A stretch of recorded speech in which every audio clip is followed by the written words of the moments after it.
Welcome to Boxing Fans Talk TV. I'm your host, TDT. You can refer to me as Miss T or just plain old TT. Y'all see the thumbnail? Terence Crawford is like, I know you've been ducking me. And here's the reason why. And we're going to get into that and some other stuff for the new year. This is my first time back for the new year. We're going to do that, but y'all know the drill.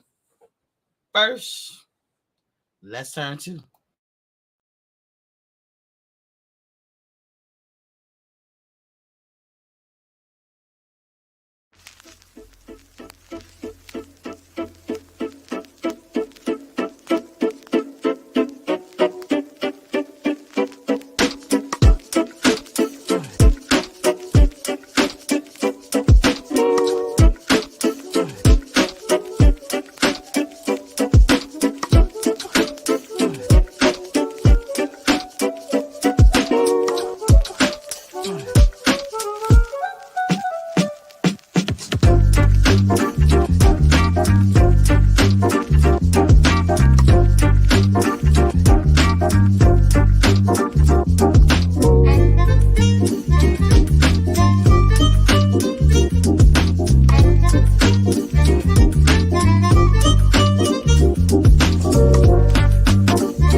Welcome back. Can y'all hear? Hey, this is my first time back for the New Year's. Let me adjust this thing.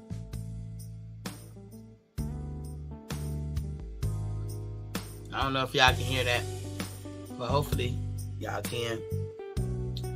Hey, let me give a shout outs to Our Money is in the building. What's poppin' King?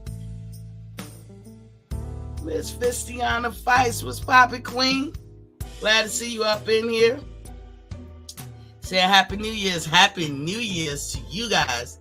And hopefully this be a prosperous and great new year for everybody. I want all of you to get everything your heart desires, within reason.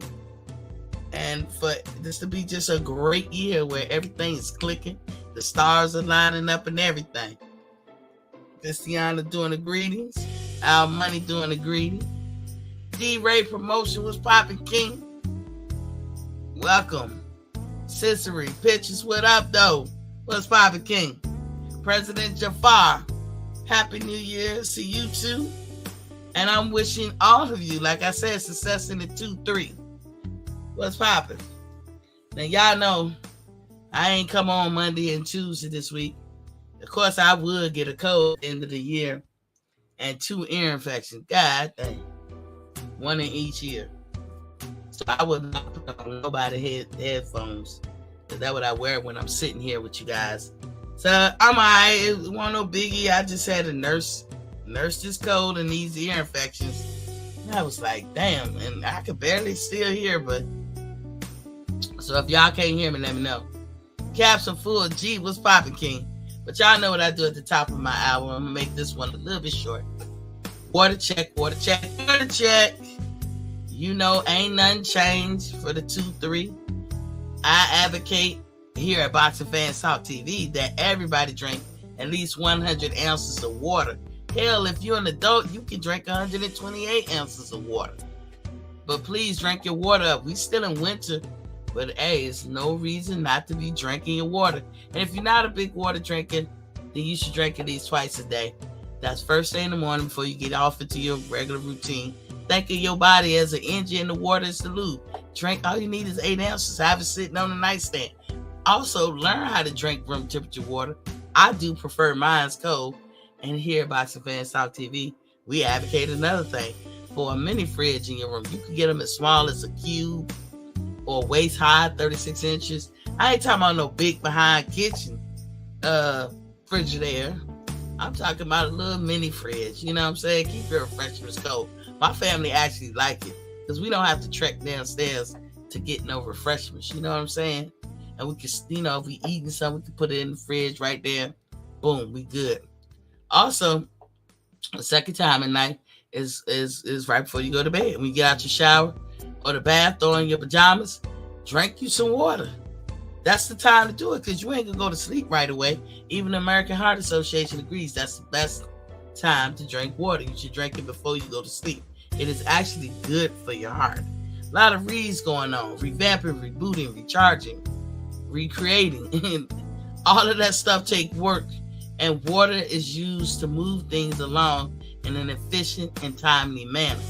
Also, a fun fact, the average person burns between 900 to 1,000 calories at night in a deep sleep. Notice I didn't say cat nap. I said deep sleep. You have to go through the phases of sleep to be considered a deep sleep. And that's a lot of calories. You can't even do that, the average person, in a workout. A lot of people think that they burn like that many calories. But on average, and I mean balls to wall workout, you're burning like 300 calories. So if you can burn 900 to 1,000 in your sleep, isn't that what you want?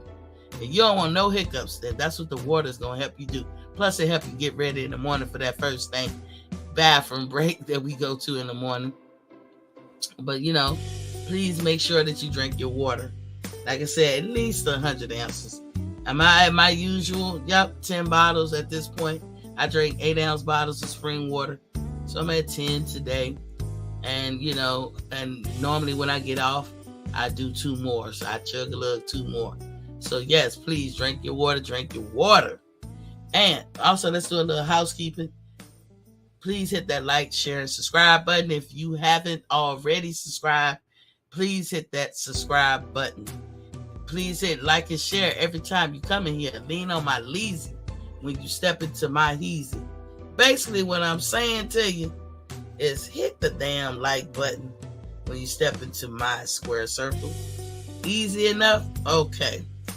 And if you have any questions about anything that I say in the past, future, or you know me that well that I'm going to say something in the future or something, or what did I say, past, present, and future, then hit me up at boxingfanstalk@gmail.com. That's boxingfanstalk@gmail.com. That is my email. And please don't forget to cut a jig or hit at will. Throw your left and your straight rights and shit at that Boxing Fans Talk TV Cash App. It's much appreciated. All donations go back into the channel. I come on Monday through Friday, 7:30 p.m. Eastern Standard Time. That's I ain't got shit to talk about. I won't never fluff you. I promise I won't fluff you. You don't need fluffing, do you? I ain't gonna fluff you.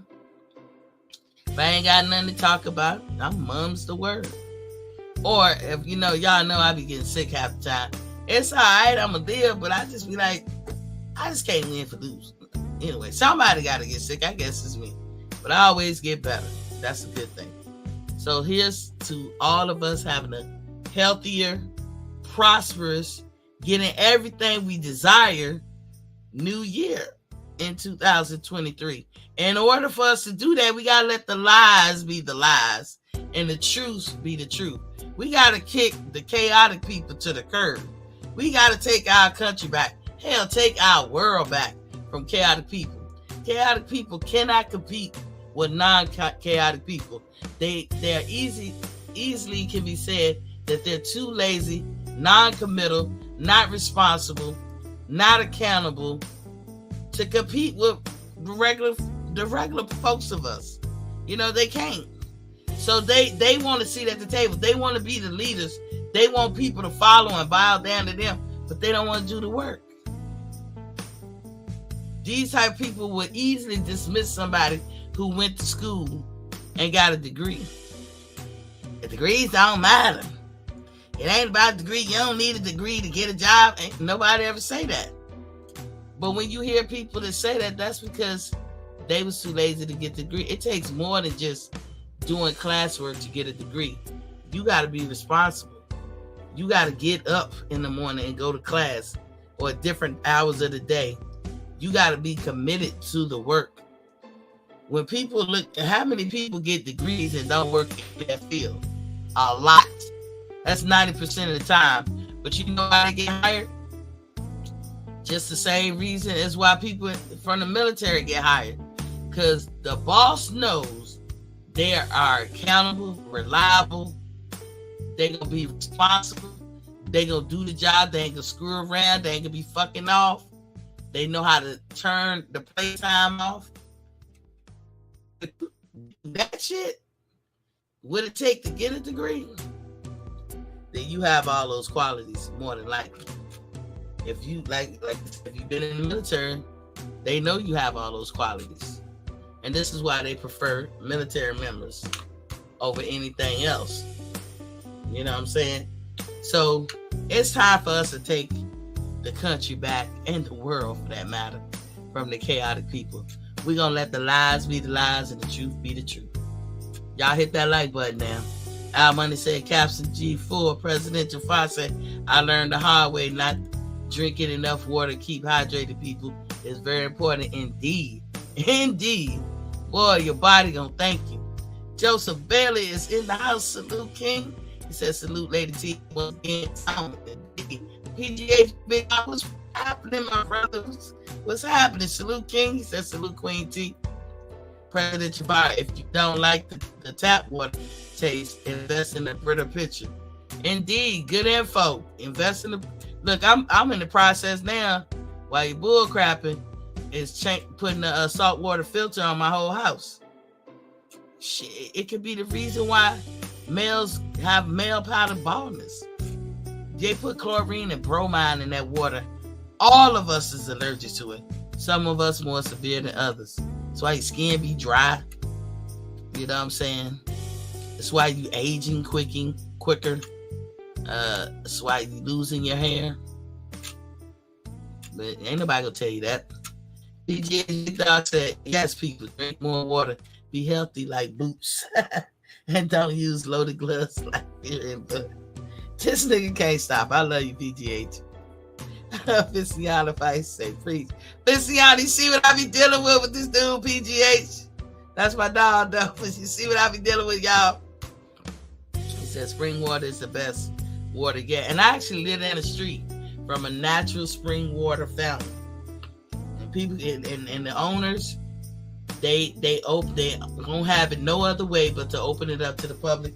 And we go down there and get the water, fill it up, fill our tanks up, bring it back home, use it for different things. And I've actually had that water tested. And it came back as pure than the most purest water that this company ever dealt with. So a lady on the other side of the circle where I live, in my neighborhood, she goes and get that spring water, and she collects them in gallons, and she uses it for her coffee drinking and stuff. I know another lady in my neighborhood who uses it to wash her hair. And let me tell y'all, pure water, you don't even need a cleaning agent to clean tough dirt and grimy crap when you got pure water. That's how good God made water. You know what I'm saying? Definitely, if you 70%, 65 to 70% made of water, you should be drinking a lot of water. Fistiana's laughing. That's all I can do, Fistiana, is laugh at my boy PGH. I love him, though. PGH said, all there, Queen T, it was good. I love you, man. And Joseph Bailey said, what's the name of the company? Oh, I don't know. Like, I'm looking into it now. You talking about the saltwater people, I have to like ask people around here that did it and see about changing it over. I mean, you know, this bromine and chlorine can cause a swelling in your scalp that you don't see, which causes hair loss. There's no reason why a man in his early 20s should have like balding. Shouldn't be. There is an issue. You just got to find out what it is. That ain't no genetic shit. It's probably genetic that you can have that problem. But it's a reason why. So I would say you should find that out. Detroit, BC is in the house, was popping. At PGH, Joseph Bella said, okay, keep me posted. Yeah, I will. So look, we in the new year, and I gotta talk about it. Y'all know I gotta put my stank on some shit. I gotta talk about it, yo. Because I found out 2 new, count them, dose information that, you know, for the most part, did this to me. Women. Yeah. That's how I felt when I found out. Because I think I'd be knowing a lot of stuff, but apparently not. I was this, what they say, I was this old when I learned whatever. So it really caused me to really get my grind on.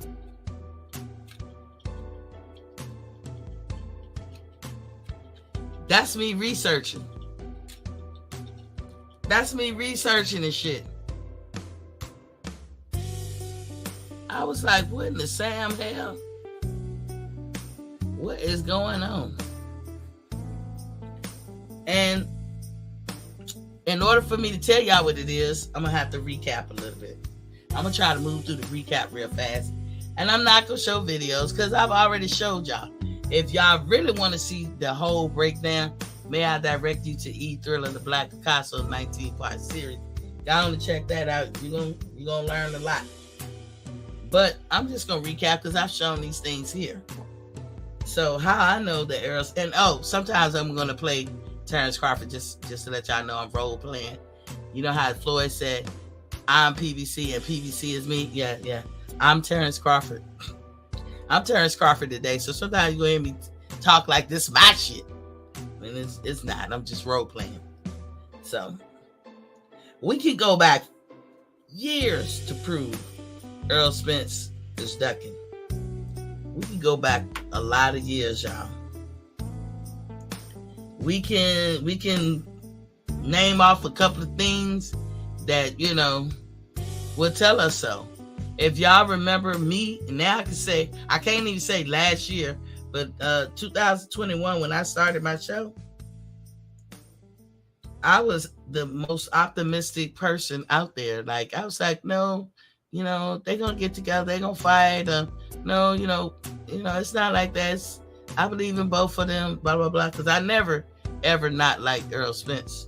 And when I first started watching YouTube a whole year and a half before I started my show, I noticed how everybody liked Errol and Bud.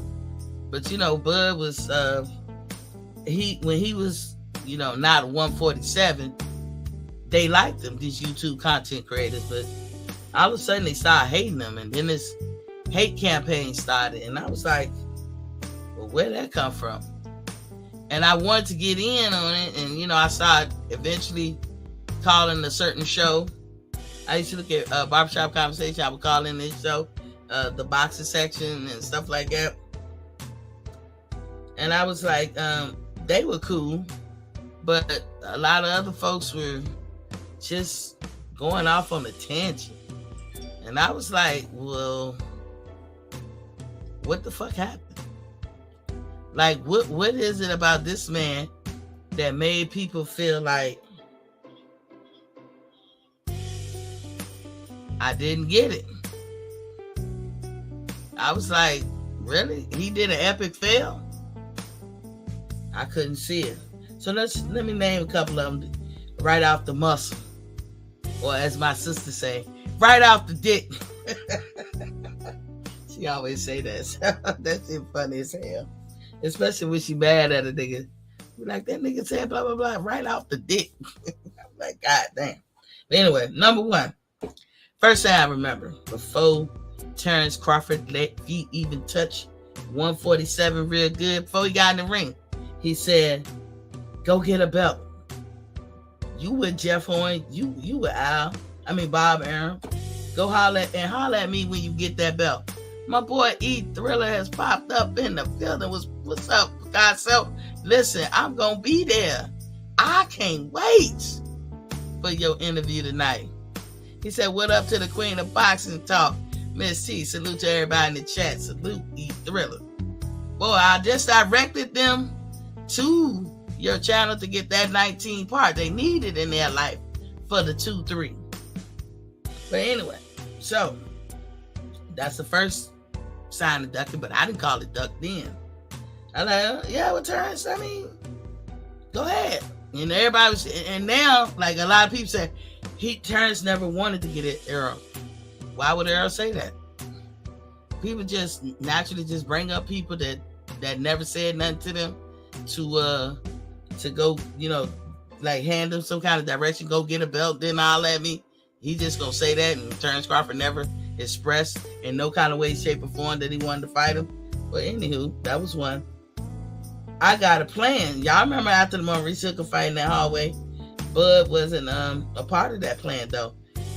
Now he wasn't even mentioned. Not even Ugas was mentioned. Remember, he called Al, and Bud said he didn't say my name, and Spence said no, he didn't say your name, and Bud was like, you think you funny or something like that? He had a plan. I'll be talking about his third plan. I got 2 fights left, and then I'm moving up. This was before Ugas, y'all. Now you could fight Ugas, and then you remember you did this the step aside with standing on this, promising him he was next. So where did Bud fit in that plan? A lot of people didn't peep game with that third plan. Because so far it's 3. Go get a belt, that's 1. Let me clean up my side of the street and take the easy route, that's 2. And I got 2 fights, and then I'm moving up, that's 3. Ugas is a fighter. Standing Jonas is promised to fight. Where Bud at? Meanwhile, in between time, all this stalling is going on, if you want to call it stalling. But life is happening. Life don't wait for nobody. Time don't wait for nobody. You will hear me express this throughout this whole broadcast night. Time is of the essence. He Thriller's hollering at Fistiana, and he said, thank you, Mr. Oh yeah, they got it. They got to get the info for the 2-3. We taking our country back, E Thriller, from the chaotic people. We taking it back from chaos. The lie is the lie, and the truth is the truth. We taking our country back. He said, the chosen people was popping. He said, you a real one. I kissed, okay? Salute E Thriller. E Thriller, as good as can be. I can't even say it. I hope you are doing good as well. He said, Happy New Year. Yeah, Happy New Year to everybody. As I say, some of y'all just coming in. I hope y'all have a great New Year and get everything your heart desires and everything. But we got to take our country back from the liars, and we got to take our country back from the chaotic people.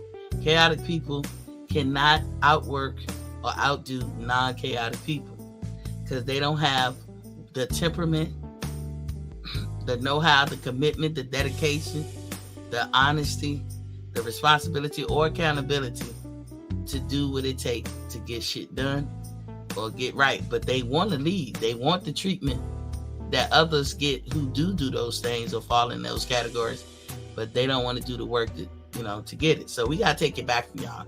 I'm sorry, chaotic people. We're going to have to block you. The chosen people say you are real one. I just subbed to your channel, E3. Salutes. Said, what up? Okay. So like I said, life is happening. What happened to Errol? He was thrown from a car. He had the eye injury. And now this new car accident. That's what I mean by life is happening. Life ain't gonna wait for nobody. So this stalling and this avoiding and it's putting it off and marination, whatever you want to call it. It's real stupid. And it's especially stupid on his part. You heard him even say, man, shit always happened to me. Well, I can't help what happened to me. You hear him say that. So it's not understandable that he's still on this notion of marination. Dan Tan, I see you in the building. What's poppin', King? Because I'm asking the question, and if you intelligent or you got common sense and you're being honest with yourself, you asking the same question. How many accidents or injuries got to happen to this fool before he get it? That time is of the essence. Apparently, he even thinks he's unlucky or he fumbles a lot of shit outside the ring. He a great fighter, not taking nothing away. But the nigga be fumbling when it come to driving. I know his driving record is probably horrible as hell. Because even though, yeah, he got thrown from the car and he had this recent car accident, ain't nobody talking about the DUIs he got in between time. So, dude, you have been highly blessed and highly favored. Because the shit that has happened to you has either taken people out of there or set that ass in the grass forever. And you still think time is not the essence? And then his fans think that time is not the essence? Well, let me move on. This year, I said this year, damn. Last year, we heard Errol in the leak audio saying next year, January. Well, we in this year now. We in January. This is 2023. Last year, you couldn't say we was in this year. So if somebody tell you something last year talking about something that's coming up in the following year, believe them in my Maya Angelou voice. So we got Errol saying it. We got Errol on deck saying it. And we got Floyd on deck saying first quarter 2023. And if you ain't hear from me or on Fight Hype, it ain't true. So yes, when they came out with that date, everybody was on that shit. Even me, I was starting to believe it was a little bit more credible because of Steven Espinoza. Some of y'all nicknamed him or coined him the Weasel. You know, and when I think about it, he do look like a weasel. But Floyd said next year. And then Al's revision that came out, September, October, whatever, has said next year. So the people with the power, the A side, they all said next year. You know? And let's talk about that leaked audio. Now, he dated that audio. Little do y'all know. If y'all was doing y'all research, y'all would have found out. That audio took place either the end of September, the first week in October. And why Miss T can say that? Why? Because it's what he said. I took my eldest to Disney World or Disneyland, one of the two. I don't know which one. For her birthday. Now, Errol Spence may be a lot of things, but I believe that he is a good father. And I do believe that he loves his kids. And anybody who got kids out there know goddamn well you ain't taking your kids out of school while school is in session. Now, is that an absolute T? Nah, it's not absolute. It rarely happens. But I can tell you, most parents don't do that shit. And I happen to think he's like most parents. But I would say this. He got the money to do that shit. Most parents ain't doing that shit. A lot of it got to do with financial reasons. But Errol Spence being a millionaire, he can do a private jet, fly his girls down there, go break off Disney World for a couple of days, maybe 3-4 days, and come back, whatever. But guess what? His daughter's birthday, I'm not going to say the date. Because if they don't want to say the date, well, I know the date. But his eldest daughter's birthday is like the first week of October, somewhere around there. In the September, first week of October. That's as close as I'm going to get. So, the tape itself was made during that time. Because what did he say? I just got back.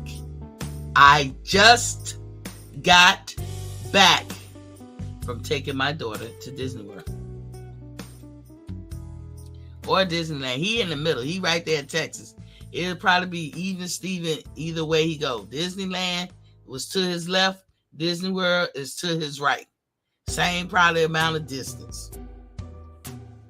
But that's what he said. I just got back.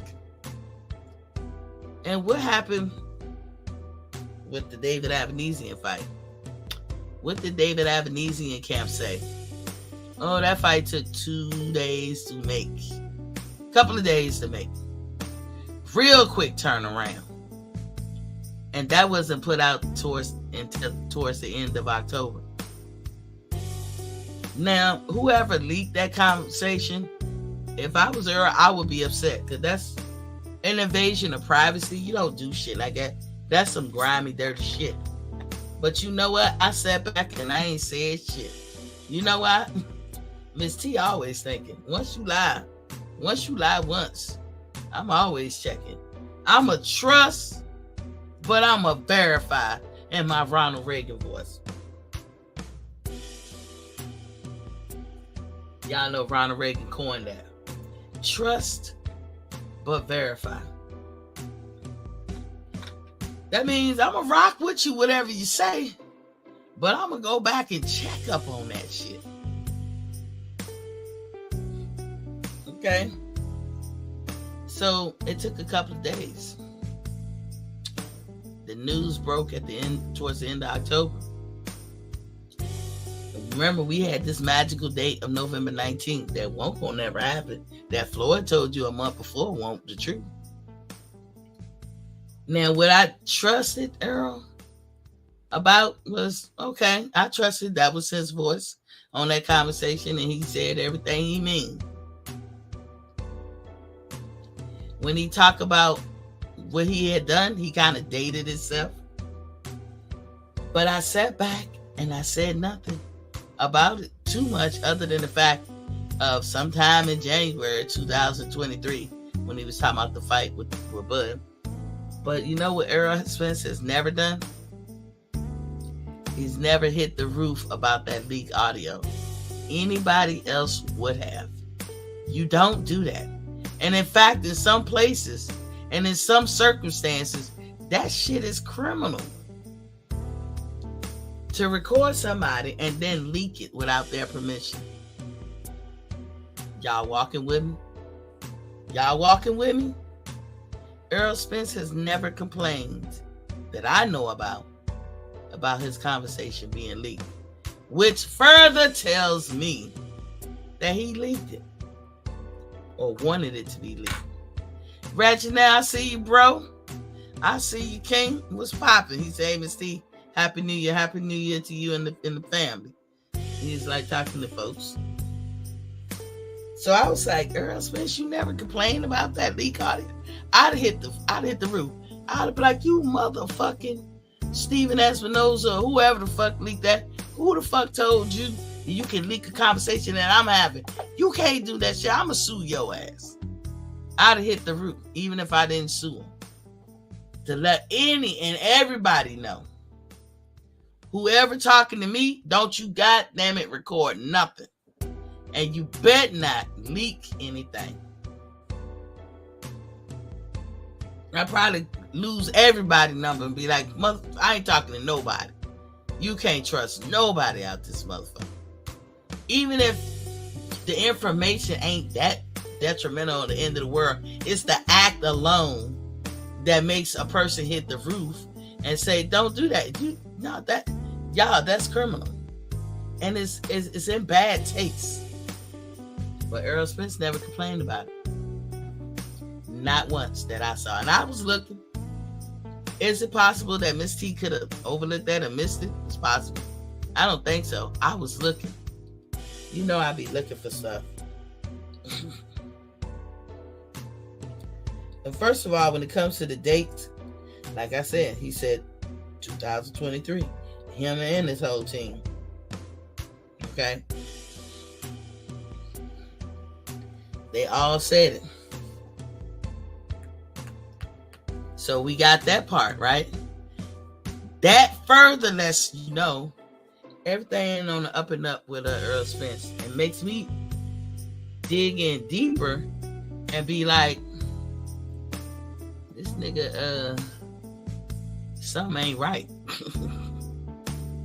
Hello? Something ain't right. Let's not act like that when it comes to dates and stuff, because I know what some people thinking. Miss T, if Terence took that fight, then how was he going to fight in January? Because Errol Spence meant January 1st. As if you fucking know that. That nigga said end of January. Go back and listen to the date. I believe that's what he said. If I'm wrong, I know he didn't name a specific day in January. But fighters can't or won't take a fight the next month. It's been done many times over. You want me to prove it to you? Go look up Floyd Mayweather's box rec. And you'll find in the beginning of his career, he damn near fought every month for 2 fucking years. He kept up this schedule. Now, do we understand when young people can do it versus older people? Errol Spence and Terence Crawford are not old, but in boxing, they are. We can't say this shit can't be done by them. Why we can't say it? Because you have people doing the impossible all the time. Hell, bumblebees defy logic and physics by just even flying. There's no earthly reason why a bumblebee should be able to fly. It defies the laws of physics. But it do. They do.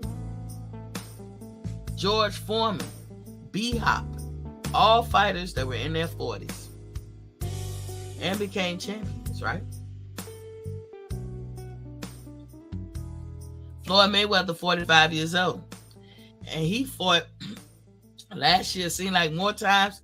He got a faster paced schedule than he did when the latter part of his career. So before y'all go down that rabbit hole, don't do that one. Terence Crawford could have had that fight December 10th and came right back sometime in January or February 1st and had another fight. The only thing that prevents that, y'all, is when you get a cut or break a bone or something like that. Y'all can go look these things up. I'm offering you facts. Go look up Floyd's record. It's practical, yes. It's ideal, yes, for a younger fighter to do it. It's not impossible, though, for an older fighter to do it. That depends on that person and that person's health and genetics and whether they could do it. Now, let's not forget this either. Both of them made the statement, I am having a fight this year. That was Bud. I'm paraphrasing. Spence, I am fighting November 19th, 2022 with or without you. That's a Spence statement. I asked a simple question. Which one of them lied? One of them lied and one of them told the truth. Y'all know the answer to that. These are little things that make me further say, this nigga ducking. Now, sometimes you get a little bonus. Imagine my surprise when the epic fail of Jermell Charlo fight got canceled. Now, we can say what we want about Jermell Charlo. I give him his flowers. He is undisputed. From my understanding, and correct me if I'm wrong, he is the first undisputed at 154 in the 4-belt era, but he's also the first ever 154 undisputed. That's a lot. That nigga going down in history. I give him his flowers. Big time. You know what I'm saying? But Jermell Charlo sent me on a mission. And I was like, y'all should have seen me humming, typing away, researching like a motherfucker. He sent me on a mission. Sent me on a mission, so let me school you. I couldn't believe it. I was in pure shock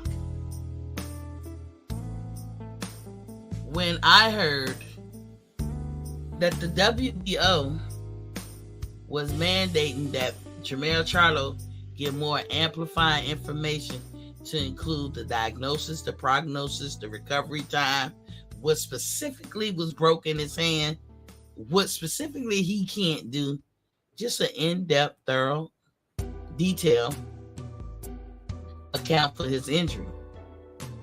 Then, if we remember back, the only thing I said about Jermell when he broke his hand is I was like, Jermell, you getting that scrutiny because that's what you do. You don't create an environment if you ain't gonna like it. And I guess Jermell took it like a champ. Because I ain't really heard him complain. He showed us that, and he had his doctor make some vague ass little statement. But the WBO was smacking that bitch down like, no. He was hitting the matumbo on him. No. I need more amplified information. You ain't just gonna come in here and give me the Willy Bobo and think that's all I'm a roll with. Hell to the no. We need more information. And the truth be told, sorry y'all, still getting over this cold. Truth be told, there's a channel out there. I'm not even gonna mention this dude's name because he's a whole clown out here. You can tell he don't like Bud, and he's a Boost lover. Ain't nothing wrong with loving Boost, but the dude be like, I don't even want to direct it over there by accident or inadvertent. So, dude was talking about some shit. And I said, let me look these rules up. Because I don't know what the fuck this guy talking about. It's not even worth telling y'all. But the Jermell Charlo story broke right after that. And so I was like, oh, shit. Nah, this is worth looking into. So, of course, like I told y'all, I got to research it. Going down avenues, looking under all stones and papers, finding the answer to these questions that I was having. Why they doing him like that? Well, the WBO does everybody like that. We just don't hear about it all the time. So all of y'all can go pull up the WBO rules and go to section 5 and do a little cursive reading about what a title holder has to do when you hold a WBO belt. And again, I gotta hit y'all with the because Terence Crawford is so fucking smart. He's so smart. Because the diabolicalness, and I don't know if that's a word, of Errol Spence in the PBC is so fucked up. Y'all grimy as fuck. Y'all was stringing this man along. You know why? Because you was hoping he would be top-ranked Toby. He done already showed you he not top-ranked Toby. I don't know how many times he got to show you this. Y'all were hoping that he'd be top-ranked Toby and be dumb to the fact that he don't know the fucking rules of the very title that he holds. Did y'all know that when you hold the WBO that you have to defend your title in intervals of 9 months? Ooh. Y'all ain't hear me. Let me say this again for the people in the back, because I know I ain't the only motherfucker who didn't know it. Did y'all know that when you hold the WBO title, you have to defend your title in intervals of 9 months? Those are the rules. WBO is not like everybody else, like they got all these extracurricular belts and stuff. You are the champion, but you can be elevated to super champion, but you have to qualify for it. Let's go down the list. You got the newly crowned undisputed champion. Shout out to him. Inoue, right? Inoue does not qualify to be super champion. Oh, well, let's look at Devin Haney. Is a fighter that's been avoided and obviously avoided, and now is the undisputed champion. He doesn't qualify to be a super champion. I know. Jermell Charlo, undisputed. He does not qualify to be super champion. Well, here we go. I got you right here. What about Canelo Alvarez at 168? He does not qualify to be a super champion in the WBO. In Section 5, if you kept scrolling down, eventually you're going to run into the rules and regulation on what governs or how they pick who their super champions are. Bud gets it like real easy. First, one of the rules is you have to have defended your title 10 times consecutively. So, everybody I mentioned, did they ever do that? Nope. So, therefore, we can end it right there. There's a handful of requirements. But having learned that, the 9-month intervals, it don't say you gotta fight undisputed, you gotta fight unified, you gotta fight Mandos, or whatever. It says you have to defend your title. They make it plain and simple. So Bud Crawford does not have the luxury to sit out for a year. He don't. Now, when you become super champion, it affords you a little latitude, a little flexibility. They work with you. Now, what you're not going to do is not talk to the WBO. If you don't believe me, look at the Charlo situation. They had to come back and slap his dick in the mud. Why? Because he was talking to everybody but them. And they was like, wait a minute, Playboy. Let me tell you what we need, since you forgot us over here. And then they sent him on a mission. And they gave him a deadline of January 5th to complete such a mission of getting the prognosis, diagnosis, the recovery time, the specific details on the injury itself. More in depth. They weren't going to let him slide with what he wanted to give. But had he been talking to them all along, we would have never read that article. And we would have never known that they put such a demand on him. And it wouldn't have been a culture shock. I know a lot of people heard it on Blue Blood channel, but I've said it first. And I ain't trying to say get the big head like, oh, I did it first. But I did. The day it dropped, like probably hours after they dropped that article, I put it on my show. I talked about it, and then it got caught. It caught on because people was like, "Oh shit, damn! Oh, we didn't know that." They wasn't singling Jermell Charlo out. He made the probably mistake, and this ain't the end of the world. It can happen to anybody, of not really conversing and talking with the WBO, letting them, run the play with them. You know what I'm saying? Be sidling with them, telling them his every move. Because had he did that, they would never have had to put that shit in writing, give him a demand and a deadline. So with all that to say is it possible that a fighter might not know all the rules and regulations It's possible. But Bud ain't that person. He not top ranked Toby like y'all think he is. Bud has shown over and over again that he's smart. So when we add up the reasons why he took David Avenesi, we need to throw that on the Barbie too. Bud can't sit out for no year. And what did PBC want to do? Do we think that PBC strung him along? I say yes.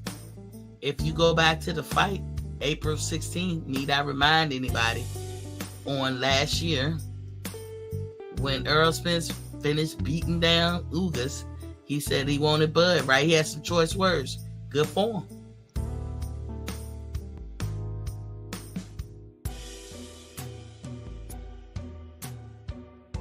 Making deals months ahead of time. You would have thought negotiations for his fight with Bud started that day. The whole world waiting on him. You done got strap season. You done cleaned up your side street. You done got all the straps. Next, Bud, right? What did Bud say? He started negotiating really May, June with PBC. And Earl was never a part of the negotiation, which I think is a stupid move to give somebody carte blanche to your career. I really do think that's stupid. But that's what he did. So while Bud is operating in good faith, trying to negotiate with PBC, PBC is not operating in good faith. Now, me personally, I don't think it's Bud's business to know what the fuck PBC is doing behind his back. They don't owe him nothing. Bud don't owe them anything. They don't own each other. It wouldn't have bothered me at all. The only reason I'm speaking on it, because it seems to bother Errol Spence fans that Bud returned the favor. You know what I'm saying? I remember one time I was watching my kid. I bought her a little kitchen set, and she was little. And she was this is like, I don't know why I'm doing this analogy, but her little kitchen set came with a Thanksgiving dinner, right? Nice little turkey, everything. She kept putting the turkey in the little dish and trying to stuff it in the microwave, which it couldn't fit in the microwave. It fit in the little oven that was a part of the kitchen little toy. And I called my mama, like, yeah, it bothered me. She just playing. She's like 3 or 4. Why does that bother me? Because I'm telling my mama, I didn't teach her that shit. Like, why is she doing that? Like, it bothered me. Like, how the fuck she don't know that a turkey, she was making me think she retarded. I know it's crazy, y'all, but that's how I was feeling. Like, I never showed her that I put a whole turkey in the microwave. My mama looked at me and said, monkey see, monkey do. I was like, that's cold. So in other words, you learn and you pick up shit from what you see other people do. Don't mean it's always right. So did Bud find out? That's the question. Did Bud find out that behind his back, they were angling trying to make a Canelo fight? He be damn. His undisputed dream be damn. Errol Spence's undisputed dream be damn. It's all about getting this money grab with Canelo. And before y'all say anything about money, well, we understand that that's a big money fight. If you didn't like the money fight with David Avenesi, then you can't say that. Don't be a hypocrite. Oh yeah, we getting rid of all the hypocrites for 2023 and forward. Y'all gotta fucking go. I'm talking just in life in general, everywhere. We shitting on y'all. So Bud, you think he wasn't hipped to the fact that they was doing that? You don't think fighters talk to each other? I'm sure somebody in Canelo's camp, if not Canelo himself, say, hey, Bud, let me let you know something, brother. Hey, brother, let me let you know something. They trying to get me to fight your boy Errol Spence. I thought you guys was going to fight. Bud probably was like, what? You don't think fighters talk behind the scenes? They do. As big as boxing is, it's small because they all know each other. If they don't know each other, they know the trainers. They know other people in the camp. If they don't know each other, it's not hard to get to know somebody. Everybody's a hop, skip, and a jump away. Somebody hipped him. That coupled with what Floyd said, coupled with what Earl said in the leak audio, and coupled with that revised proposal / term sheet, told Bud everything he needs to know and helped him make his decision to take that fight. Because if Bud put his legacy and his career in the hands of PBC, we already see how much PBC holds Bud in regard. Bud is not even significant to them. So if he put his career in their hands, Bud would be beltless right now. Because to me, they know that Bud had to talk to the WBO and let them know play by play like what they doing. They know that Bud is a super champion. They know that he is allowed flexibility, especially when he's angling for an undisputed fight. So they're not going to hold him stringent to the basic common rule for all WBO title holders. You got 9 months. You got to fight every 9 months or be stripped. So the WBO knew the plan. PBC knew that the WBO knew the plan. But PBC was doing the old switcheroo, pull the rug from under your feet. That explains the quickness and the assertiveness of Bud making that fight with David Avanesian. He had to, y'all, or be stripped. PBC knew that. Did Earl know it? I don't know. Because Earl is also the carte blanche king. Hey, you can do what you want with my career. No, Earl. In my Matamo voice, you shouldn't do that. Shouldn't do that. So to me, that's the nut I just picked up. Because I didn't know that before. Some of y'all probably act like y'all did know it, but you didn't know it. I never knew it. And I was like, you don't say. Another little thing that, I learned last year, but at first it threw me through a loop. I would look at the ranking structures and say, I might have even commented on here and said, damn, Bud is only ranked in WBO. I mean, he's a champion, but he's not even ranked in the other sanctioning bodies. And I was about to call foul play, like, how the fuck y'all ain't even ranking them? I might have even said it. But then I had to do a little bit more cursive reading. And I found out, they weren't treating Bud unfair. Because anytime I think they treating Bud unfair, I got some problem with it. Because I know he gets discriminated against. So I looked and I said, you know what? They did the same thing to Earl. And I started looking at other people and I said they did the same thing. Because if you look, Earl, to my knowledge, unless I missaw, Earl is not ranked in the WBO. Because he's a champion. So I guess without reading this, my summation is whenever you're a champion in any sanctioning bodies, you don't necessarily be ranked in the others. But all sanctioning bodies give preference and credence to any unified bout that can happen for unification or especially undisputed. That person who's going for that preferential treatment, meaning they would be catapulted to the top and put before just so that can happen, even though they're not ranked. They will get like head of the line privileges to make that bout happen if it's possible that they can go up for unification or undisputed. Now, as a super champion, that's the latitude that Bud was afforded, or the flexibility. And I don't know if y'all knew that. ATL, what's poppin', King? He said, I thought you left that hate in your heart for last year. Shake my head. Can't lie to yourself, Sean. It's not hate. I'm speaking nothing but facts. Happy New Year to you too, brother. Silence King says, salute Queen and the chat. ATL, you know I'm only speaking facts. I'm not speaking nothing out of turn. Quentin Brandley, what's poppin', King? Happy New Year. Said, good evening, Miss T. Good evening. Clarence Lemons. What's poppin'? What's poppin', King? Said, learn something new every day. Exactly.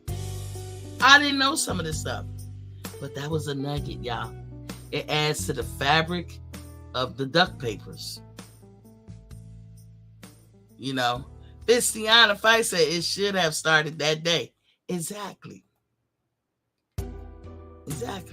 Miss T, why you ain't make me a mod so I can kick your ass off your chat? Because you can't do that, nigga. All hail the queen. He said, had to fight. Been sneezing. I'm just stating facts. There's 2 new relevant information that I've just learned. Of course, I'm going to share it with you guys. That adds to the fabric of ducking, in my opinion. Of course, I'm going to recap this new year, ATL. But I didn't know, and probably would have never known, if I didn't felt the need to go investigate why the WBO doing what they doing to Charlo. Not that I was mad at the WBO for doing it, but it deserves a cursive read. Y'all can, either one of y'all can pull up the WBO rules, and I'm telling you, the Section 5, go read all about it. When you read all about it, keep scrolling down, you're going to run into what qualifies a person to be a super champion. You need to know shit like that. I didn't know those 2 things. So now I got to add that into the repertoire. When I asked the question about the statements that Bud and Errol made, one said, I'm fighting this year regardless. Now I know why he said it. That matters. When you be hearing all these arguments back and forth, I hear them on E-Thriller page, Mac Mile page, everybody page. These arguments about he ran out of negotiations, he did this, he did that. But they never talk about it's the nigga have to defend his titles every 9 months. And if it won't be for undisputed, then he had to get a fight ASAP. Now, does it make more sense why Bud took his fight? Or you still in the dark with that? I ain't mad at it. That's not a lot of something we didn't know. I didn't know. I bet you half of y'all didn't know. Oh, you already said that. So, that matters. You gotta be trying to put a jacket on him, talking about he ran out of negotiations and shit like that. All of this stuff matters. It's nothing negative, it's just their rule. Just like Errol Spence is getting the rules slapped on him with the WBC, WBA, and the IBF. They really hitting them off. They really breaking them down. They back. I say he's in a pickle and been saying it. You know what they feel like with Errol Spence? The Jeopardy. They like, what you doing, Earl? And Earl's like, well, I'm trying to do this and I'm trying to do that. And they not feeling that shit. They sitting there playing the Jeopardy song, waiting on Earl to see what Earl gonna do. And then finally, they hit him with the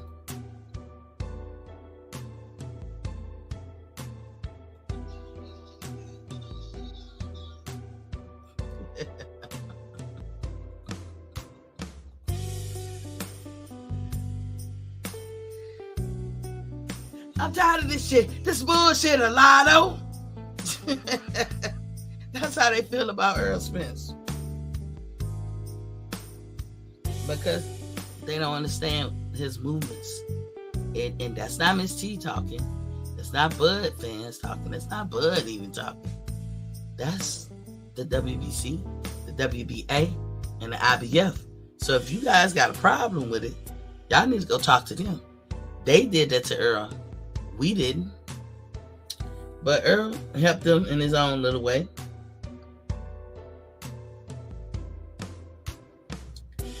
So when they said Bud ran out the negotiation, y'all can miss me with that one. I had a whole breakdown about, I was going to do it without saying Bud and Earl, but I'm not. Because y'all get the point. April 16th was Ugas and Earl fight. Earl declared before the world, or proclaimed before the world, hey, I'm coming after Bud. And then he lets you know that he's not there in the negotiations. He leave it all up to his husband, Al. And again, if for y'all new who heard me say this before, y'all know, the people who heard me say this before know what I'm saying. Anybody new, I am not saying that Errol Spence is gay. No. And Mama Tama voice. But what I am saying is he carte blanche gives all the responsibility to Al, kind of like a married couple. You gotta ask Al. Oh, Al ain't gonna let me do that. Al said we gotta do this. Nah, I trust Al. I don't have to negotiate. Al does it for me. He do all the stuff for me. Ain't that how women ideally supposed to be about their husband? Oh, you gotta ask my husband. Oh, he handles all the financials in the family. He makes the final decision. You have to talk to my husband. That's why I say his husband. That's why I also say, who's sucking who titty over here?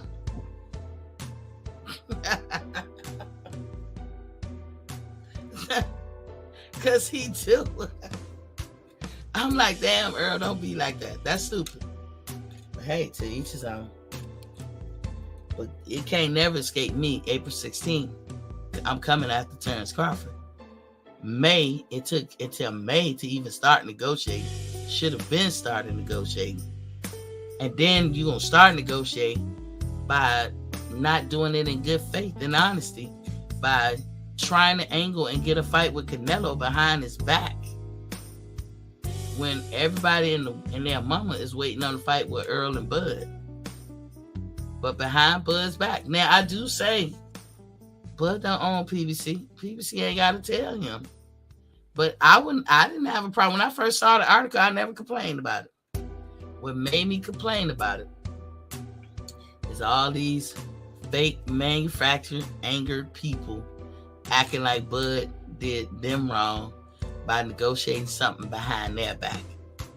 But who did it first? Who shot you first? Was it Bud or was it the PBC? And think about that. Was PBC willing to string Bud along, let his time run out so he could get stripped from his belt? Did Earl know about it? Was he cool with it? See, this is the question I'm asking right now. That's how I look at it. I tell you, my mind thinks differently than most people. And those are facts. If he did not fight in the interval in which he's required, they can strip his belts. Thank God he was a super champion. Thank God he was in touch with the WBO lockstep and everything, and letting them know what was going on.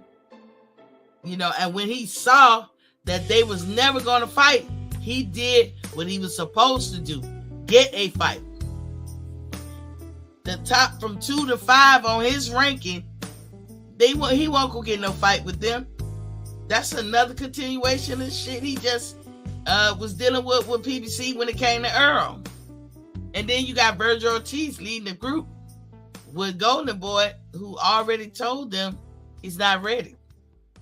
David Avenesian was his best and only chance to meet his requirements.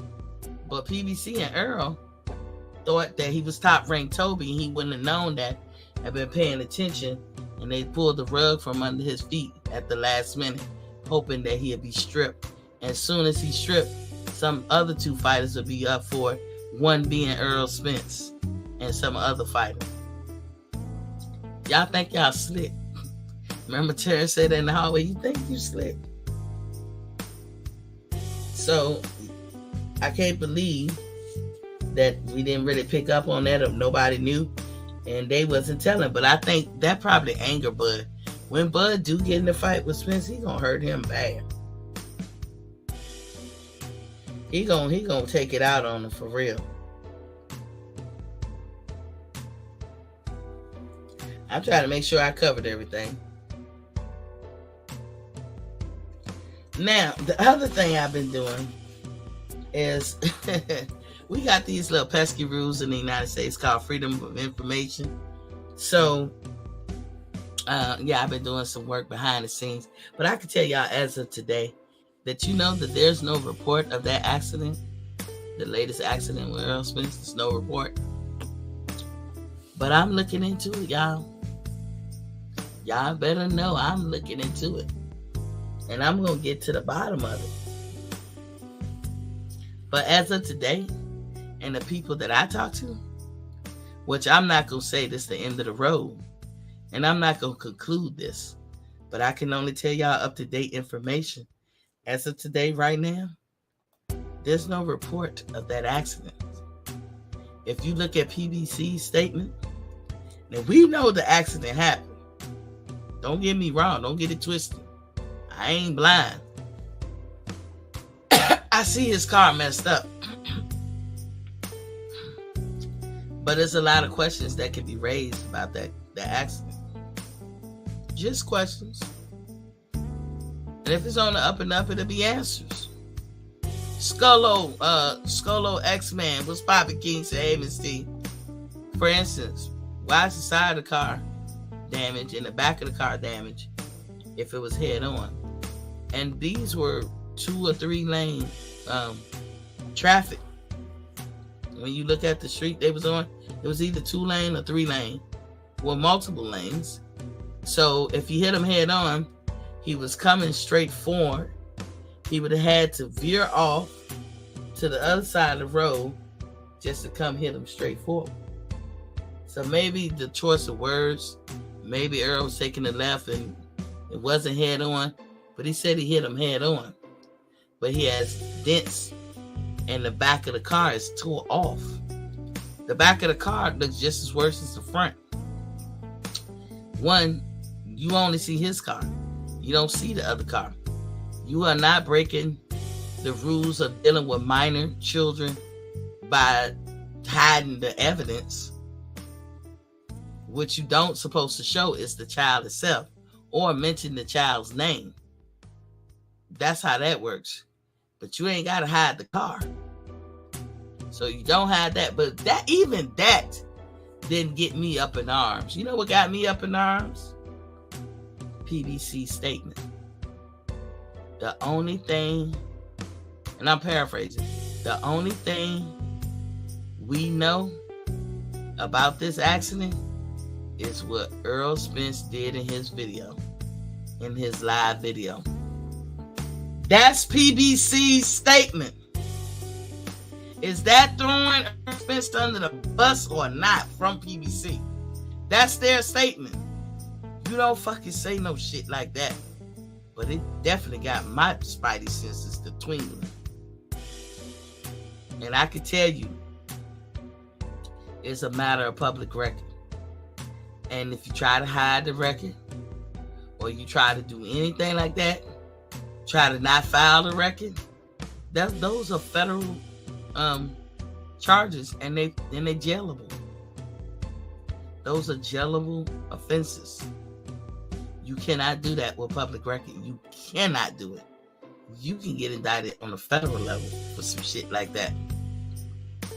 So, the Freedom of Information Act, here I come.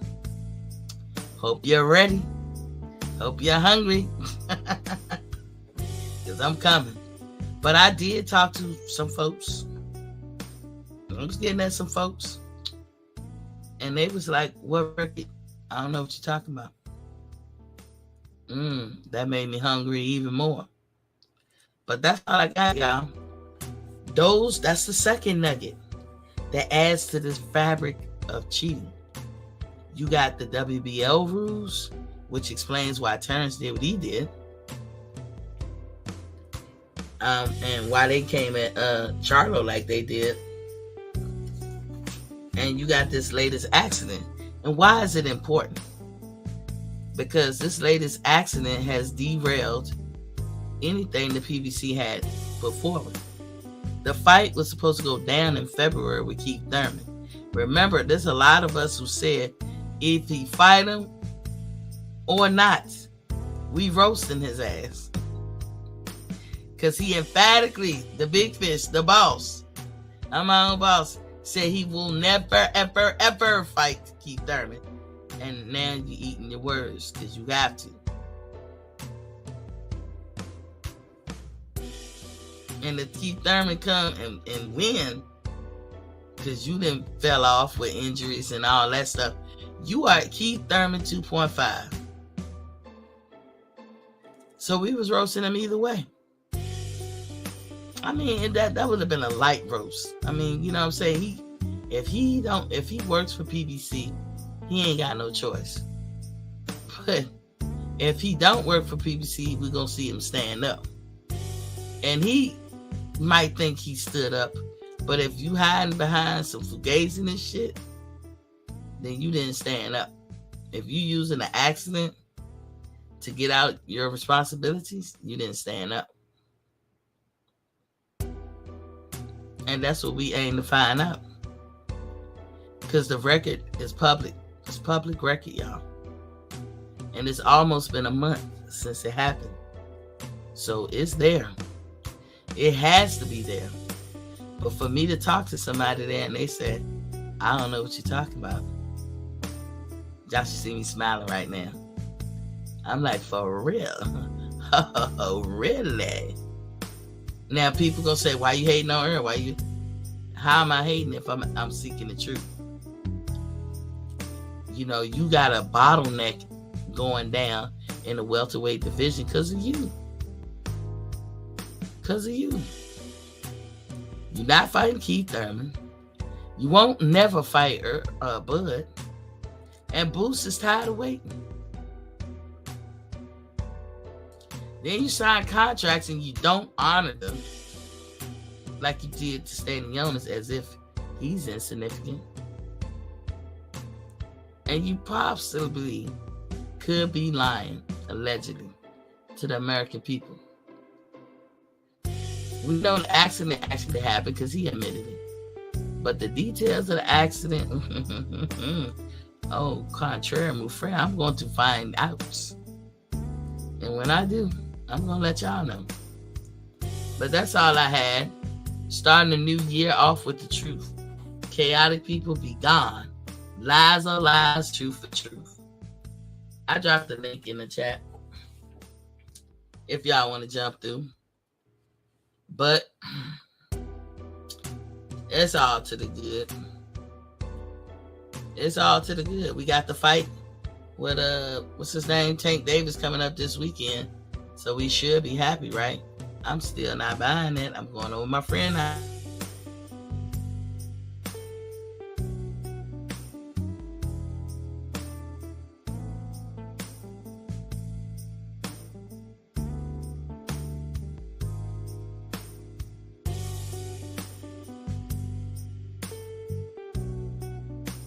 Stop, Bud Duck.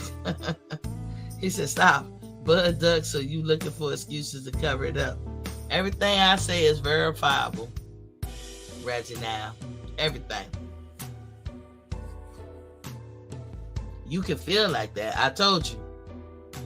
Chaotic people be gone. I'm going to send a prayer over you, Reggie. Now, you my brother. I can't dismiss you. But I'm going to pray that chaos leave your body. It's a toxic in you. I'm going to pray that you surrender to logic, rationalization, and common sense. And this I pray for you. Let the church say amen. I did a recap, y'all. Because this is my recap for the 2-3. But the nuggets Don't brush past the nuggets. The WBO says you have to fight in intervals of 9 months. So you don't have the luxury to sit out a year. And anybody who takes you on the journey to try to make you do so, they are purposely trying to make you get stripped of your belt, to me. But whose career is it? It's Bud's. It's not Al's. It's not Earl's. It's Bud. But Bud is not top ranked Toby. He's not the dumb slave that y'all think he is. And he's always ahead of the game. This makes perfect sense why this man would say, I'm fighting this year regardless. It makes perfect sense now why the WBO would be that stringent on Jermell Charlo by asking for more amplifying information. And because that happened, like I said, it makes perfect sense that I'm speculating that Jermell Charlo wasn't lockstep, talking to the WBO. It could have slipped his mind. It could happen to anybody. But he wasn't doing that, which forced their hand to do what they did and put that damn requirement on him and gave him a deadline. Because if he was lockstep in talks with the WBO, that article would have never been written. That deadline would have never been put on him. If Bud wasn't in compliance with his requirements as a WBO titleist, we would have known by now. He would have been stripped. So he's always complied. It makes perfect sense why he would even orchestrate his contract. Like, you're going to pay me for 2 fights a year, and you pretty much going to get me 2 fights. It won't just, you have to get me 2 fights a year.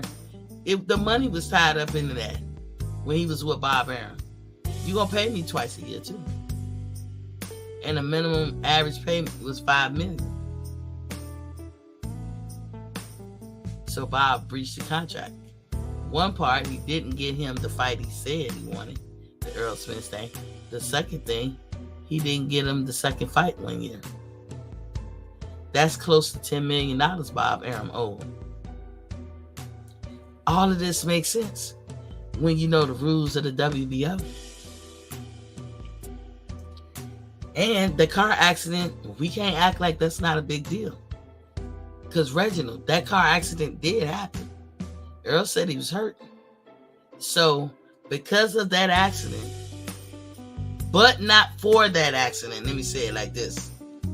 Keith Thurman and Earl will be fighting in February. But not for that accident. Now that's not going to happen. That fight was ordered. It wasn't something that Al just said, I just want it. Or Keith said, I want it. Well, Keith be wanting it, but he ain't. I don't know why. I don't even know if he demanded it or not. He must have activated something. But it wasn't like Earl would say, I just want that fight. I just want to fight with Keith Thurman. That never happened. They ordered it.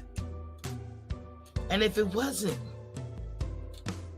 salt in the wound for WBC to order the fight, WBA doubled down on the order and ordered it themselves too. Hence the date. Because the WBC date was December. WBA date was February. So they took the latter. And not to be outdone by the WBC and the WBA, here come the IBF at his neck. So, but not for this accident, shit would go boom, boom, boom. But it's not. So I think it does deserve a cursive reading of the actual paperwork of the accident. Because when people have questions, they got questions. When Earl got flipped from his car, people had questions and people had answers. We had a video. We saw it. We know he was a DUI. We know he got thrown. We know he was unscathed. Only thing you didn't get is it was kind of private until it wasn't. what he went through as far as scars and all that in the beginning. And rightly so. No biggie. I'm not even asking Errol for proof his leg is fucked up, because these sanctioning bodies could. If he had a WBO belt, they would be. But because of this accident, everything changes. And they have been ordered. So yes, I want answers. Reginald said Errol is fighting top dog next. Not no C-level fighter like Bud. Bud is not C-level. Reginald, I told you, chaos will never reign supreme in 2023. Get your common sense back. Go pick it up from the store. It's fixed. Go back and get your common sense. And go back and get your logic and your rationalization. Get out your feelings. I thought only women had these emotional feelings. Come on, Reginald. General Big Fish, what's poppin'? King said, Boss T, what up, sis? What's good with you, General? I had to shed some light. So, y'all don't think that nugget with the WBO and finding out that there's no police report, I say that allegedly now, because I did call, I did inquire, I did talk to some people. They don't know what the fuck I'm talking about. I'm not going to conclude it there because I put in the request. Dan Tan, he said at Reginald Peters, what top dog Errol fighting? Errol let it slip. I guess he want to present to you guys that Bud just arbitrarily picked some no name or some nobody or whatever. Now either Errol Spence know what he talking about or he lying to y'all. And I want to say he lying to y'all because the PBC know what time it is. That's why they were stringing him along to try to get him stripped. See, Errol Spence's husband, Al Heyman, don't even have that much confidence in him. So when we talk about all the shit and the reason why Bud took this fight with David Avanesian, the row on there too is required by the WBO that he fight in intervals of 9 months. And since the PBC was not willing to give him a fight this year, then that would have made him out of regulation and possibly stripped of his belt. So, y'all throw that on the Barbie. Reginald said, laugh out loud, stop it, stop hating her. Dog, read the WBO rules. I dare you, Reginald. You won't. Cause I was hating on Earl saying I don't know if he'll make it to I'm gonna pick on you. He was gonna make it to the Boxing Hall of Fame. And you assured my whole channel that people normally do, even whatever. And I was like, not first ballot. And then you finally got your example, but you didn't read into the fine print. And now I proved you wrong, did I not? I have to say it, Reginald. Did I not prove you wrong? Timothy Bradley did not make first, what they call it? First ballot. He didn't. He said, damn T, you acting like Monk. General Big Fish. That's funny. That was one of my favorite shows. That shit right there. General, we like the same things. And then I found out you 6'6". Everything, This dude said, Monk, boy, that was my show. I mean, shit, you gonna make me go do a marathon on that shit. He said, damn, not the husband. Am I lying? If y'all can say, you acting like a bitch right now, and you know how y'all be blaming everything on women.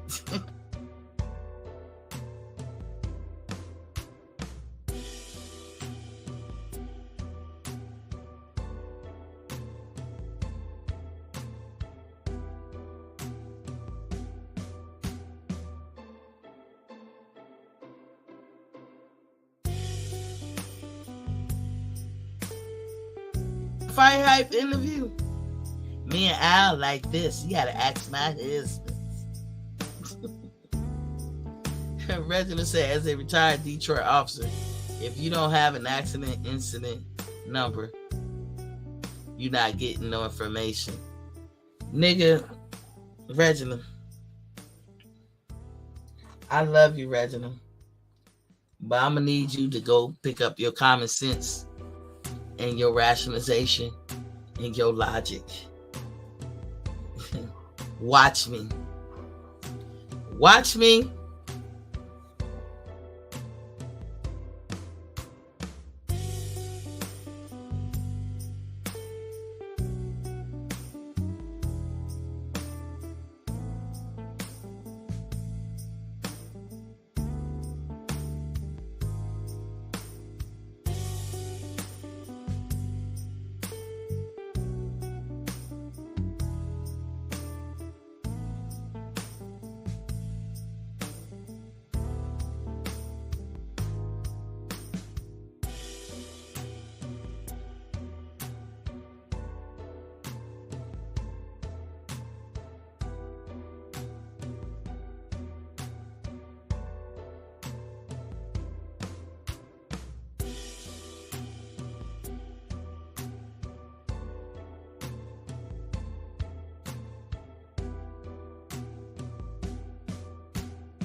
Okay, my computer, I'm just letting y'all know, is acting funky. I don't know. It's taking me out and bringing me in, knocking me.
Hello?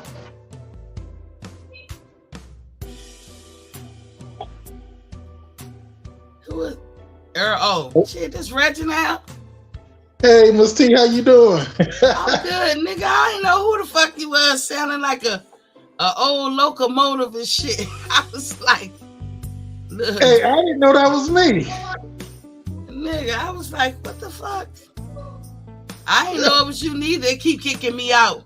But Reginald, if it kicked me out again, y'all, I'm going to tell y'all, thank y'all for joining me and everything. I'm going to just go on and bow out because I don't know why it's doing that. I'm not even going to block the 69XXX like, because every time I block them, that's what happened. I don't know if it's a virus or not. I got to clean that shit up. But Reginald, why you think can't nobody get no information when they got Freedom of Information Act? No, what I was saying is without that accident number, it's going to be hard, but you can get it, but you won't have to find an officer who really going to go way beyond a call of duty to dig that stuff up. And we don't do stuff like that, especially if you're not the primary people on accident report. You know what I'm saying? If you're not driver A or driver B, you might as well say, man, you come back tomorrow or we'll put you on hold and don't come back. But if you got the accident incident number, then we can just punch it up and pull it up and print your copy right quick. You know what? I fully believe that it will be taking a long time. It can happen in any city, anywhere, whatever. Because, like you said, people might not want to do their job. But the best thing you can have when you want some information is a date time group. You understand? Would you agree with that? Can you hear me? Yes. You would agree with that? A date time group? Yes. Yeah, that's what we got. That's what we got. Because that accident happened either right before Terence Crawford fought or during his day. It was kind of like simultaneously. So we know it was December the 10th and somewhere in the 9 to 10 o'clock hour East Coast time, 10 something East Coast. Because I remember it was like 10 something East Coast time. So whatever time it was in Texas, we know the street that it was on, and we can fill in the blanks about a lot of stuff. Now, what we not going to get is we're not going to get the juvenile's name or a picture of him, but we should be able to see pictures of his card. That card does not belong to him, and you don't have to hide that. At the end of the day, Miss T, I'm just looking forward to Earl getting in the ring. You know what I'm saying? And long as he's healthy, he walked away with the accidents with little bruises and bumps. But you're right, man. He been dodging some major bullets, man. I don't know what's going on with him. You know what I'm saying, man? That's all I was saying. Ain't nobody that lucky. And right. Even if you blessed, good on you. I ain't mad at you. Stay blessed. But do understand that time is of the essence. We don't know. You can't call it. You know, after this last year that I had, tomorrow ain't promised. Nobody. Right. So you might as well strike while the metal's hot. Right. So that's how I feel. But as far as him being in the predicament with the bottleneck, you have to put that on PBC and Earl's shoulders. This is where I blame Earl the most. He's so complicit in Al Heyman having carte blanche over his career. And that's crazy. You as a police officer, tell me who you put your career, what hands, who is the person that you gave them carte blanche over your whole career, where they made decisions, negotiated for you, all that stuff. Tell me that person. You know what? Wilder's doing the same thing. You know what I'm saying? A lot of boxers, do that. Mike Tyson, Evander Holyfield, even AJ, Tyson Fury, everybody trusts their career with a third party. There's nothing wrong with that, especially if you making millions of dollars. They not though. They not, because Wilder weighs in. Wilder, we've seen him on TV trying to weigh into negotiations. Those fighters in the past weighed in. Those fighters in the past didn't go through what fighters of the day go through anyway. But Errol Spence said he don't even negotiate. He leaves it all to Al. Those were his words. I haven't heard any fighter of even his era say that. And I was like, why would you say that? And if you are doing that, why? You Did cannot you trust see? Al Heyman to handle your career for life. But go ahead. I'm sorry. You see, the Charlos. You see Danny Garcia. You see Tech Floyd. Everybody did business with Al, made money. Even How? Adrian Broner before he messed with all these women's and got sued. I Everybody. halfway, I halfway agree with you. In the beginning, PBC was overpaying, but it fizzled out years ago. They are not making money, not what they could, and in fact, they're getting shortchanged. You didn't heard me say that a many times here about Errol Spence. They should have Al, been paying this man $10 million or more. Been who jumping paying him. ship? If I'm getting changed, nobody jumped ship but a washed up Adrian Broner and a couple of prospects who couldn't wait their turn jumping ship. But Al Heyman had the same crew: Earl, the Charlo brothers, Wilder, Louise. He got Benavidez. Everybody stayed put. So let me ask you this: do you believe those fighters are getting treated well? So is fighting once a year or not at all? Is that being treated well? You know what? If you make enough money to sit out 3 years like one of the Charles brothers, you must be doing good. You know what I'm saying? Keep finding another fighter who waited 2 or 3 years and fight. You know what I'm saying? So that money must have been stacked up pretty good. So $2 million a fight. That's what Earl's probably getting paid higher than the Charlos. No, I think Jamel. Hold on. I think Jamel Charlo in his last fight became undisputed. He got a $10 million check, and that's the most he ever got. PBC. You cannot talk about money you don't know. That's because there's a lot of fighters with PBC, not just Adrian, that are saying they don't even get their back money till a year or so later. So we ain't gonna count no back money. We counting the purse bid, because after all, this is prize fighting. That means at the end of the fight, you get a prize in monetary gains. So if you saying that $2 million is fair for Earl, I mean, you his fan like that. I'm a fan of his too, but I'm not president. What you call yourself, president of the Earl fan club? If you think that that's good money, I don't know what to tell you. You know what, Miss T? Like I've been saying it for a long time. A lot of these fighters be getting a knock at 1:00 at night with a bag full of money. I really believe they be laundering a lot of this money at night and pay you a duffel bag full of money and keep going. You know what I'm saying? It's kind of one of those things like, look, report this on your taxes, but we're going to put X amount of money in a duffel bag, but don't put it on your taxes. You know what I'm saying? Maybe they are. Maybe they are. Maybe they not. God can't be a business like that. Because one is illegal. Two, so you running the risk with that when you're doing something illegal. You can't hide from Uncle Sam. He'll find out. Number one. Number two, we don't know that. We don't know about anybody's back end money because they never broadcast that. Right. Black Brass Podcast. Welcome to the building, King. He said, how you know how much Errol Spence Jr. is making? Errol not complaining about money.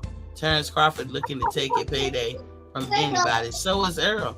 I said that Errol deserved Black Grass because I know you knew him. I've been saying for a month. You can ask Reg for months, not a month, for months last year and earlier, that Errol Spence, being in the position that he is and what he's doing for PBC, that he should be paid $10 million a long time ago. Have I not said that, Reginald? Yes. Okay. So I'm not against him making money, but you're not gonna sit here and tell me, in my opinion, that they making money when they got a money problem. Now I told y'all, just hang around till mid-January. I told y'all. And what I said has been coming true. Not like what, Miss T? They don't have a network. They about to not have a network. The last network they got is Showtime, and Showtime about to not be in business, not be in the boxing business.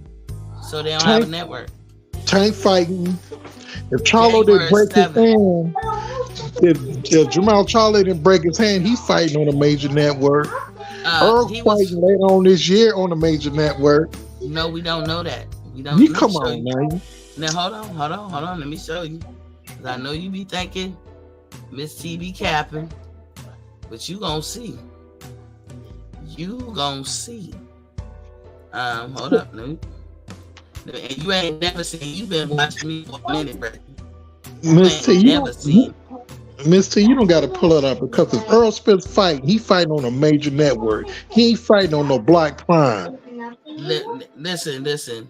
I know it hurts, but they about to not have Showtime. We have shown the proof that it ain't got nothing to do with Earl. Earl didn't do this. So let me be clear. So let me help y'all out a little bit.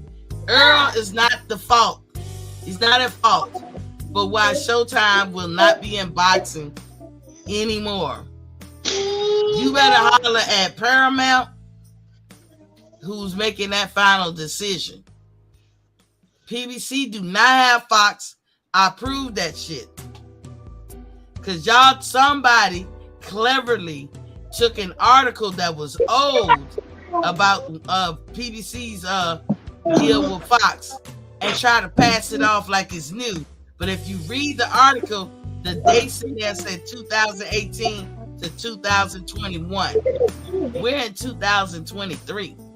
Fox is nowhere near up on his schedule. You have seen me pull this schedule up many times, Reggie. Have you ever seen a schedule like this? Show me Showtime. You see Showtime Tank fighting on Showtime.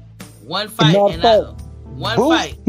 Boots got a fight coming up on Showtime. We don't know till we see it. Boots is fighting under the Tank card on the 7th. Who's carrying it? Showtime. Okay. Mid. What did I say though? Be looking out for this shit mid-January. Did I not say that? But you got say that, Miss T. Where's Showtime on this list other than the 7th of January? You can't stack all these cards in between the NBA finals, in between NCAA finals. You got to find specific dates and time so they can get more bang for their buck.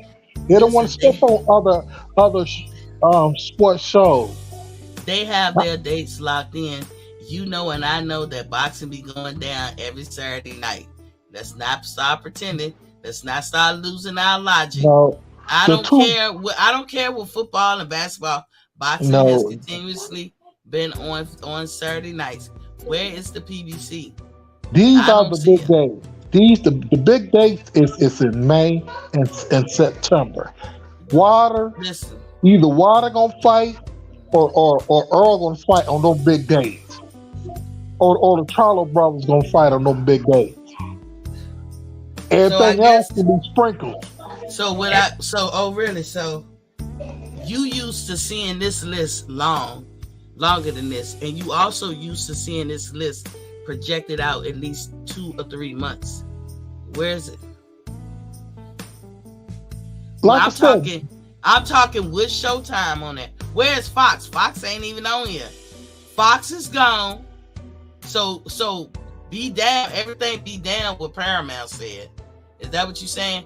Never mind what Paramount said. Even though they own Showtime, we not gonna care what they said, right? And again, folks, this is not Errol Spence's fault. See, you doing smoke and mirrors. How am I doing smoke and mirrors? I'm reading what Paramount said. I have showed y'all what Paramount said. I can't take their word for it. I'm trying to tell you, with Water fight Louise, it's going to be on a major network. You think Fox ain't going to pick it up as a one-off? You think Fox don't want to promote that fight as a one-off?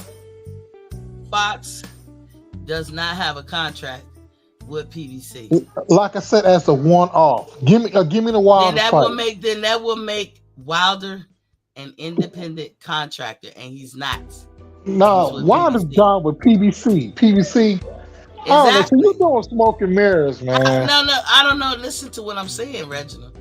Wilder is with PBC, is he not? Right. So Wilder is not going to do a one-off with Fox because he's with PBC. If Fox don't have a contract with PBC, so what are you talking about, Reggie? If Wilder fight, he fighting on a major network. If Errol Spence fight, it's going to be on a major network. If Tank Davis fighting, it's going to be on a major network. It's going to be on Fox, Showtime. You know what I'm saying? One of the two. Somebody going to say, okay, give me that fight. How? It's big names. It's big business. You don't understand business. PBC has every network is in a contract with one of these promoters. So you tell me how.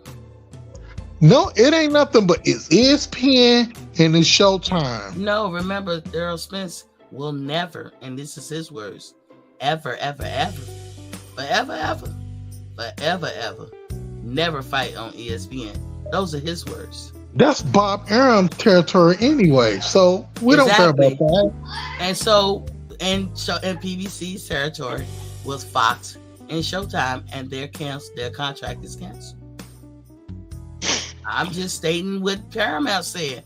What you want me to do about it? But like I said, Showtime's still there. They're not. Showtime going to promote a Wilder fight. They're going to promote a Tank fight. They're going to promote a Boots fight, a Charlo fight. Again, the person who owns Showtime said they're getting out the boxing business. Can you address that?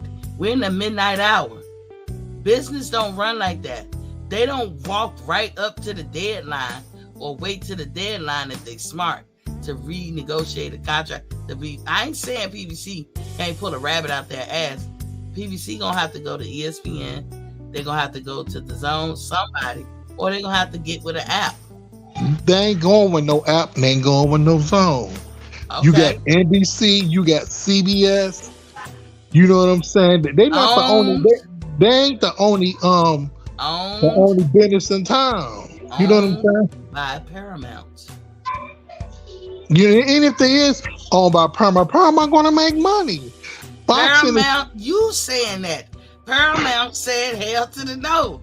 What part of that don't you understand? That's not Miss T saying it. Put it this way. I don't get how you don't get that. Put it this way. Until I see physically say Steven Espinosa is fired, laid off, whatever, resign, then I'm like, okay. Until then, I don't want to hear no speculations. You know what I'm saying? Until I see Showtime, Steven Espinosa is fired, let go, resign. I don't care. Whatever you put out is garbage. You know what I'm saying? That's what I'm saying. No, I don't know what you're saying because the people who own Showtime and CBS is the ones saying it. And you're calling that speculation? Miss T didn't say it. Bud fans didn't say it. Regular fans didn't say it. You're an Earl fan hoping against hope. We can only go by. I'm going by what the owner says. Now, if the owner wants to change his mind, that's all fine and dandy. But right now, the owner says, hell to the no. To the no. Hell to the no. I see. There you go with all these smokes and mirrors, and you don't want to listen to these facts. And I'm trying to tell you, until they put it out on boxing news, boxing scene, Showtime is out of the boxing business. I don't give a hell what you say or what you put out. You know what I'm saying? Mirrors? No, I don't know what you're saying again. Because there's an owner. Give me a matter of fact. Hold on. Miss T. No. Out your head. Miss T is. Let's put some money on it. Give me a day and time. Give me a day and time when you say Showtime gonna be out of. Listen to me. Get it out your head, Reggie. No. Hold on. Get it out your head. I want you to put some cash on it. Listen to me. Get it out your head. No. I worked for Paramount or CBS or Showtime because I don't. I can only go by what they say. Put some money on it then, Miss T. Well, no, I'm not. Okay then. Well, showed you. It's not okay. Money talks, bullshit walk. You are delusional. Money talk, bullshit walk. I've already showed you. Money talks, bullshit walk. Put some money on it. Put some money on it. Dude, you are delusional. No, I want to put some money on it. I need you to go back and get your I'm not in the boardroom, so I can't give you some money. If you want to stand behind your words and whatever you say, put some money on it. Again, it's not Miss T. Put some money on it. I'm not in the boardroom. If you ain't gonna put the money on it, let's change the subject. I do not own Showtime. I do not own CBS, and I do not own Paramount. But Paramount owns CBS and Showtime, and Paramount said it. And I showed y'all those Put some money on it. I've already showed you the article. Put some money on it. I'm not gonna take Give me your a date and time when Showtime is boxing gonna be out of business. Well, I'll tell and I'm gonna put some money on it. And I'll tell you this. And I'm telling you, they're gonna carry the wire to fight the tank fight and the taller fight. I will tell you this. When I get a job at Paramount and I'm in that boardroom, I'll do all that. But I can't give you what I don't have. I'm only telling you what they said. So get it out your mind that it's Miss T making this up. Miss T is not making it up. Put some money on it. You don't want to. If you don't want to take Bloomberg word for it, because Bloomberg is beyond reproach. What I'm telling you, you got the information wrong. Bloomberg reported on it. That's a credible source. Paramount has said what they said. They are credible sources. But yet you don't want to put that $1 on it. Why would I? But you don't want to put one. I don't want to take your money. You don't want to. No, we could bet low. I don't want to take your money because I know you. We could bet low. We could bet low. Dude, you acting special needs. I'm sorry. No, like I said, money talks, bullshit walk. You are omitting logic and rationalization. No, I'm not. Put some money on it. I'm not gonna do that to you. I want to put some money on that. Showtime going to carry the tank fight. Why would you want to put money on? So you betting against Paramount? Won't you go bet them? You damn right. No, you their cheerleader. You their cheerleader. I want to bet you. You go bet Paramount because they reported this shit. And you reported it too. They put it out there for the world to see. You ain't no different from Blue Bud working for Black Prime. Y'all want to talk, but y'all don't want to walk the walk. You know what I'm saying? What you gonna say about Blue Blood? Blue Blood explained to y'all. Hold on, Blue Blood explained to y'all because I saw the episode that he been with Black Clarence before Terence even went over there. So why you mad at him? Because he's speaking. No, he was dancing behind the issues until he finally had no choice but to come out in the dark and say, yeah, I got a percentage in Black Prime. You know what I'm saying, boy? If you got a percentage in Black Prime, you're going to be buying towards other fighters because they want you to promote their fighters. Adrian Broner, Bud Crawford. What did Blue Bud say? So we got to take your word or the man that worked for Black Prime. He said he was with them long before Terence Crawford even got with him. So we're not going to take his word for it. We got to take yours. And you don't work for Black Prime. No, I don't. And you don't work for Paramount. Wouldn't the man? I know I don't, but I'm taking that word. I'm taking that word. I would take it. But you don't want to put no money on it. You don't work for Black. You don't work for Black Prime, and you don't work for Paramount.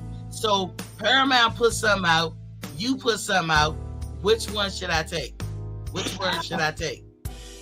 And I'm telling you that. But I'm trying to tell you that Showtime going to have boxing in the future. And I'm going to tell you that Showtime going to promote the tank fight, the Charlie fight, the water fight, all the big fights on PBC going to be done on Showtime. Until Steven Espinosa gets fired, you ain't nothing but doing smoke and mirrors. I'm not. If that's what I'm saying, how do you say that, dude? Like, where's your logic in this world? This is the logic. This is the logic. This is the logic. The owner says XYZ, and you refute what the owner says. How is that logical? I'm just saying. If I tell you, you can't walk in my house barefooted, and I own this house, and you put out, nah, don't listen to her. How do you trump what I say? And it's my house. And I'm trying to tell you, until I get an official press release, they gave you one.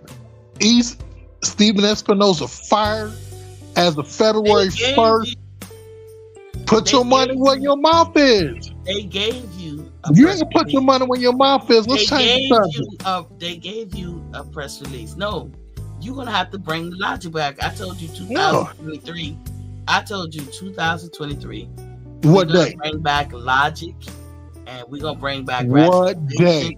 And we're gonna bring back the truth. You talk. Go ask Paramount today. You work for Paramount? I don't. I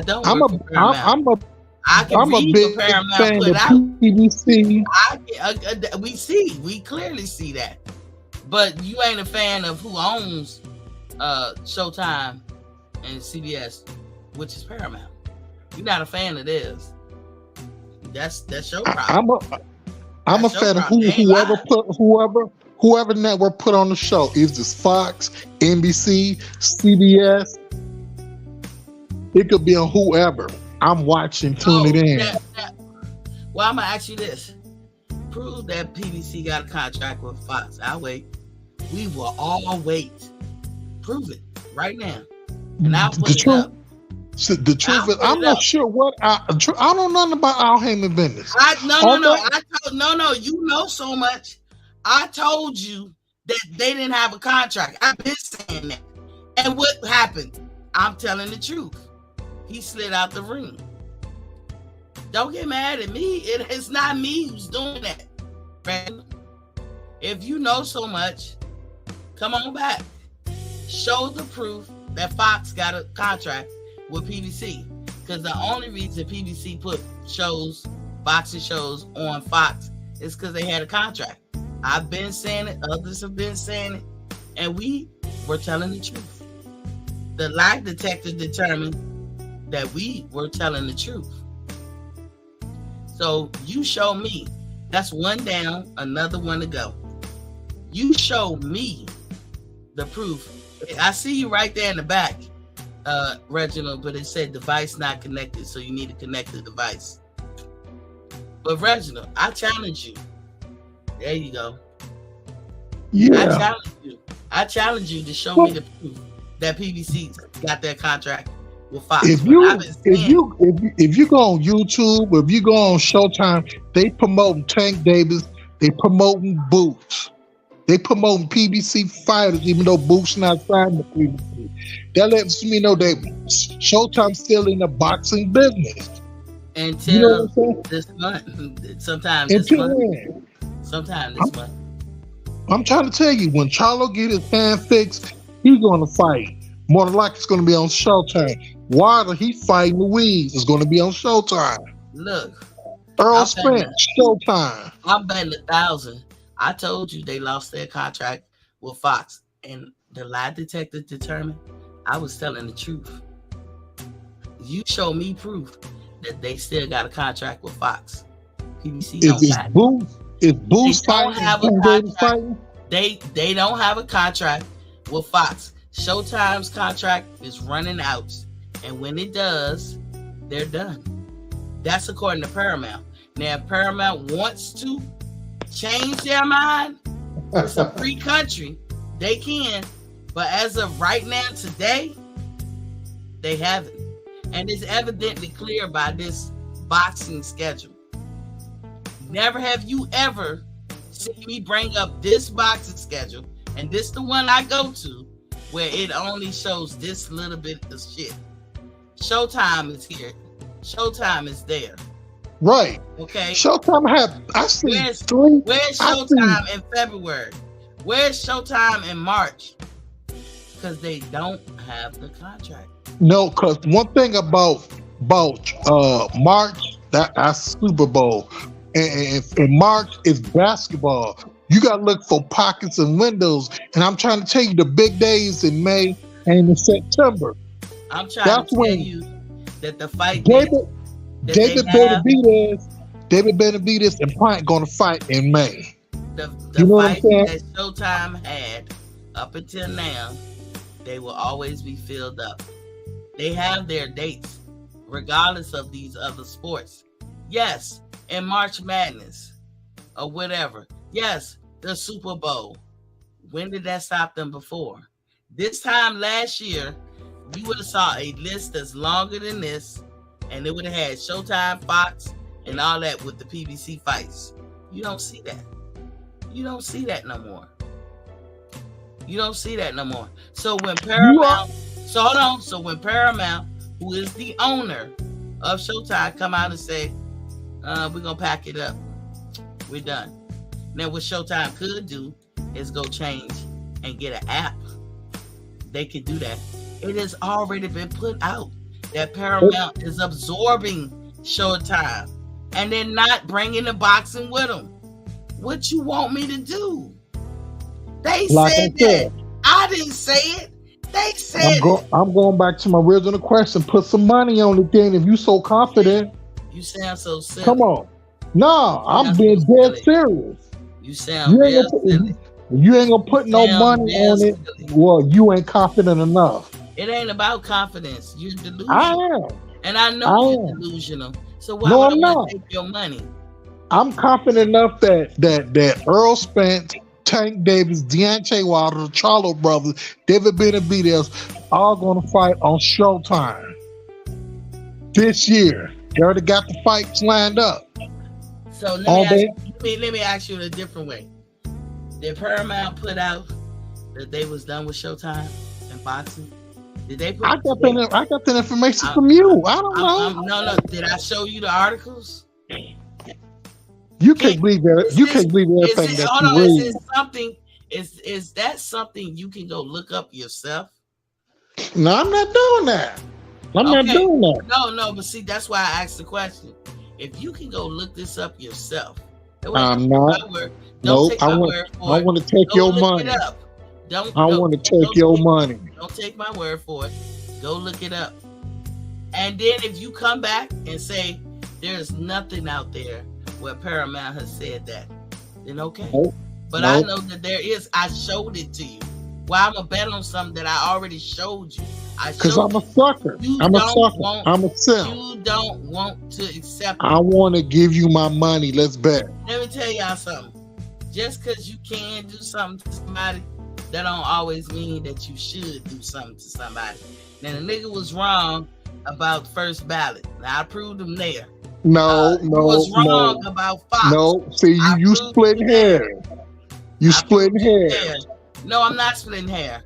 Pisciana, all of y'all, go look up to see that Timothy Bradley made the International Boxing Hall of Fame. And what year is he in it? 2023. What year did he retire? 2017.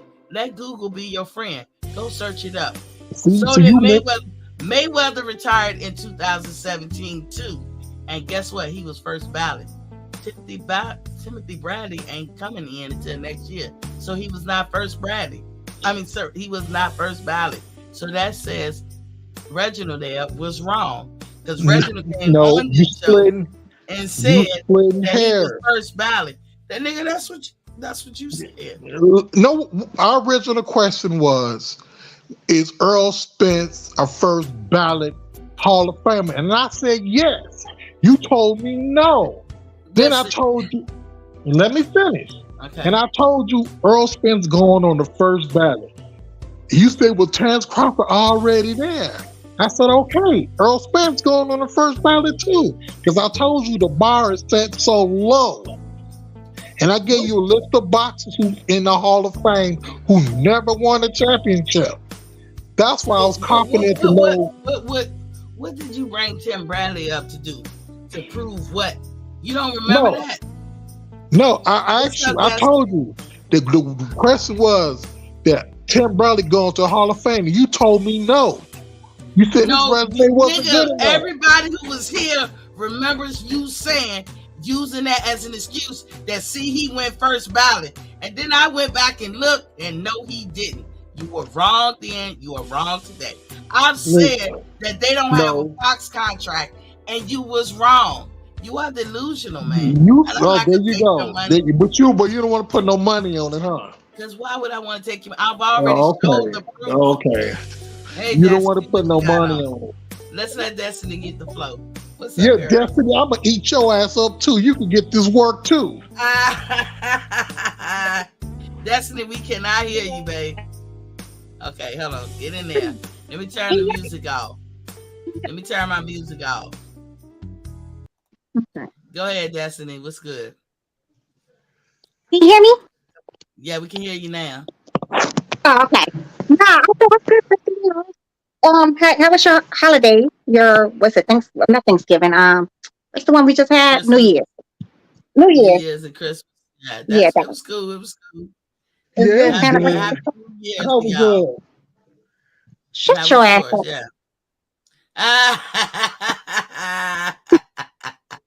Get his ass, Destiny.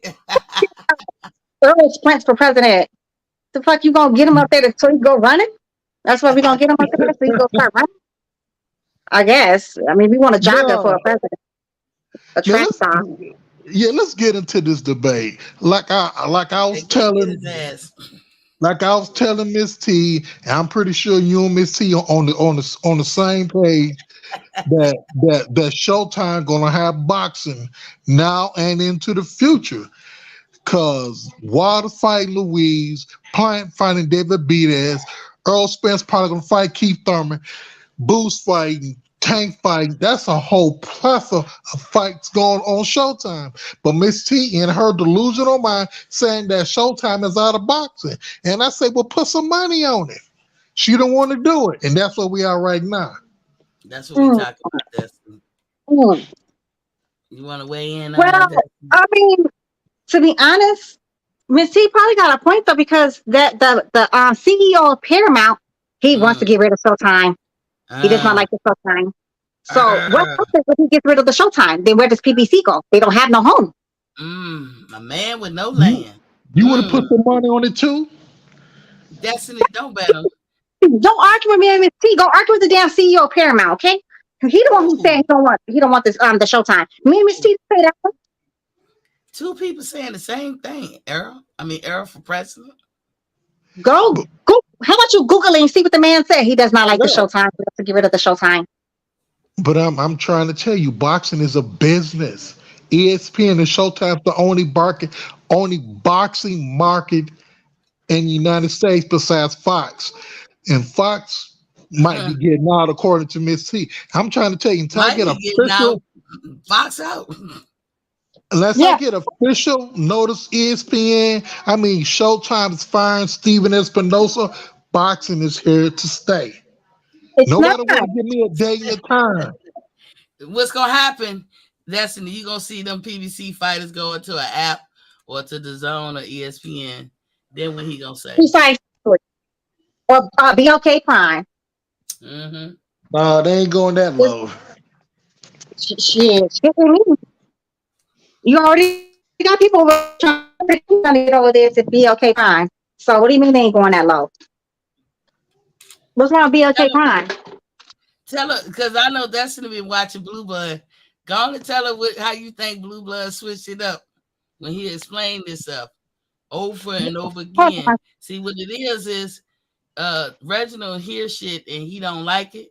No. So he refutes it.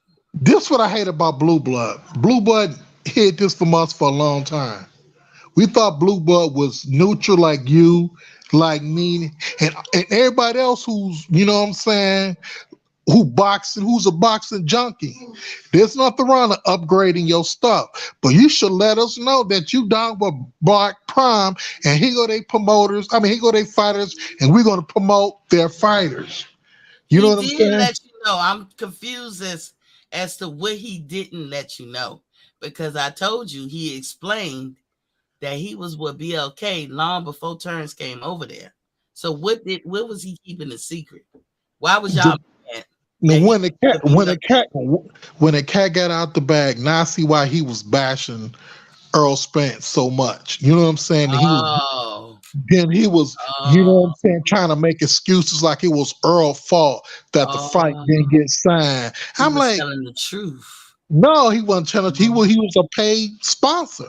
But don't get me wrong, I'm glad he upgraded his situation. And nobody else. I'll do it too.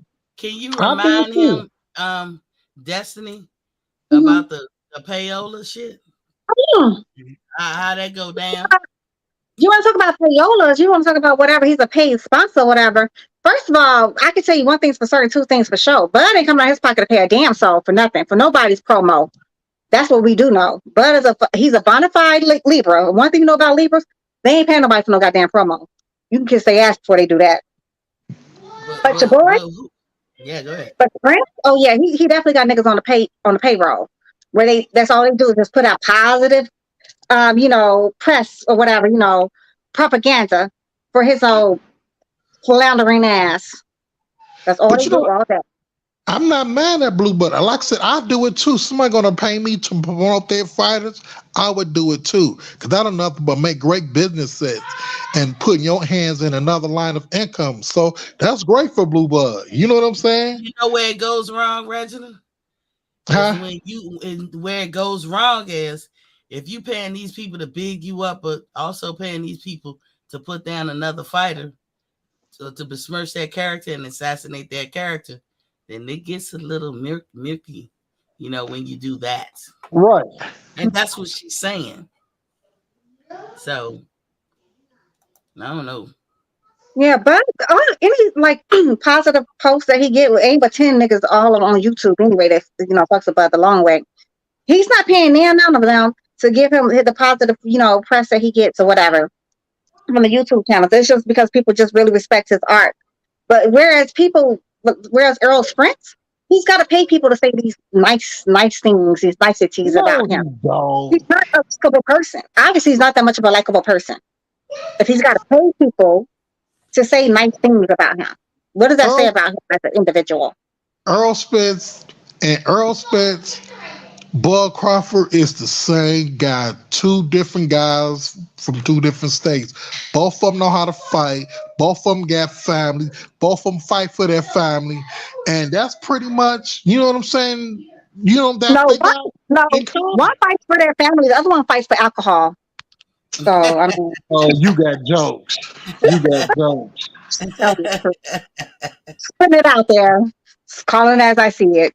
But the people that she said that he paid, they're also assassinating Bud. So they standing on Bud's neck or putting their boot on his neck in vain for Spence. Spence no, because he paid. If she's saying that he paid him, then he knows this, and he ain't stepping in to say, "Hey, y'all stop that."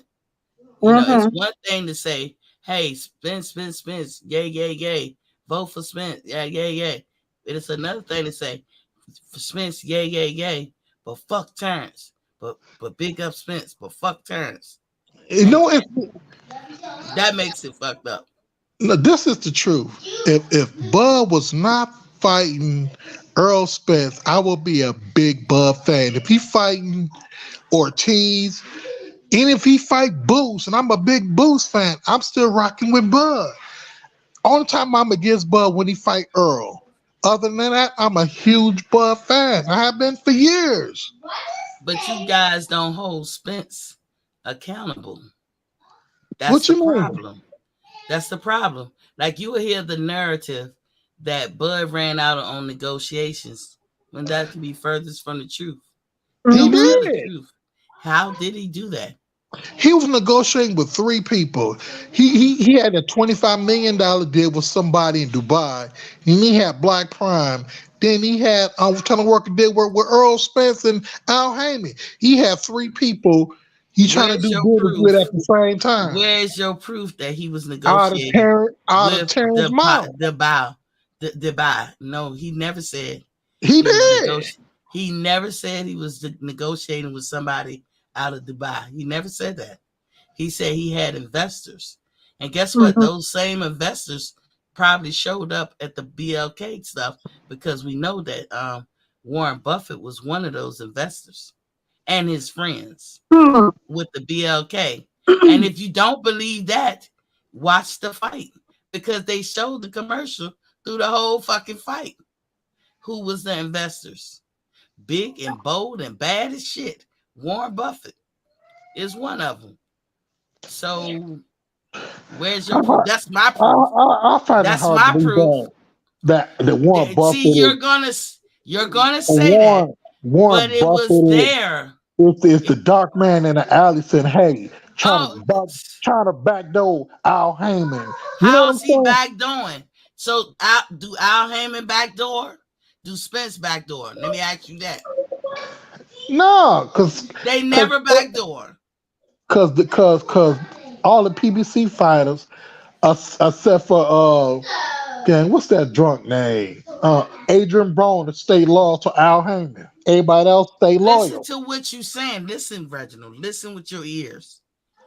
Did Al Heyman backdoor Terence Crawford? Before y'all say Terence backdoored him with the Avenesian fight, did Al Heyman try to backdoor Terence Crawford? Yes or no? No. So hold on. So the article that they put out saying that they tried to get a fight with Canelo in May. You said PBC lied about that? Who Canelo's going to fight in May? I don't understand that. I asked the question. Stick to the question, not what you feel. PBC put out that information in May that they tried to get a fight with Canelo for Errol. That was May. Remember, April 16. What did Errol say he wanted next? Who was he coming after? After the Ugas fight, in the ring, he said Terence Crawford next. Everybody in the world been waiting on that fight, as you even said.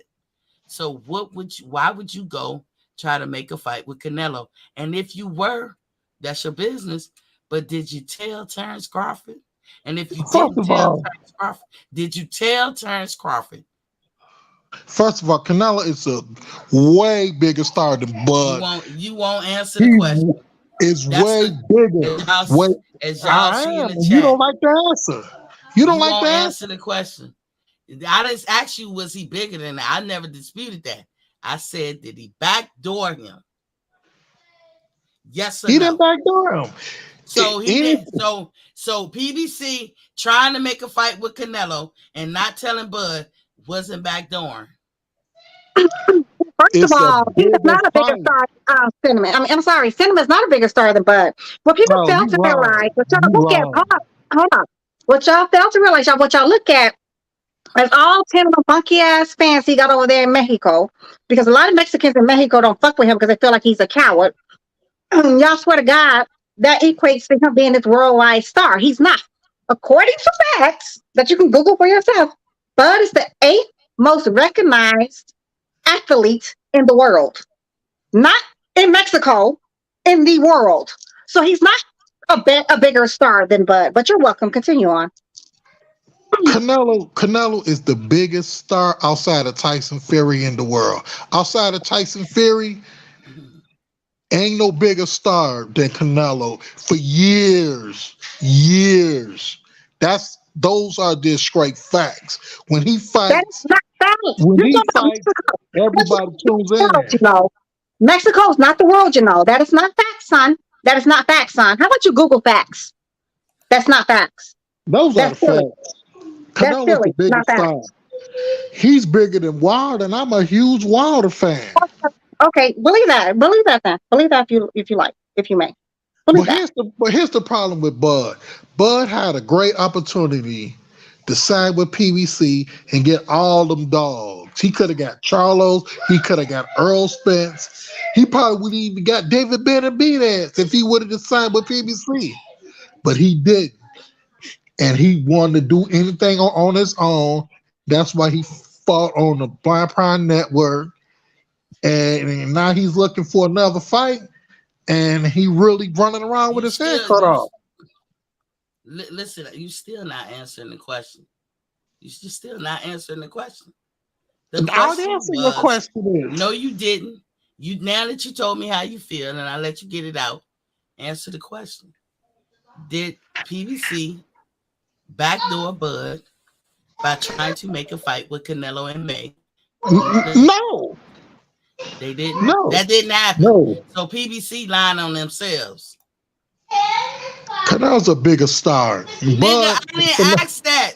I said PBC tried to make the fight. I don't care. I'll give you that. I'm not even going to argue that point. You can have it. I asked you, did they try to make a fight behind Bud's back without telling him? With Canelo, when Errol Spence said in April, I want Terence next, and PBC tried to make a fight in May with Canelo for Earl. Did that happen? Yes or no? If that happens, I don't know if it happened or not. I don't know. To tell the truth. But if it did, happened.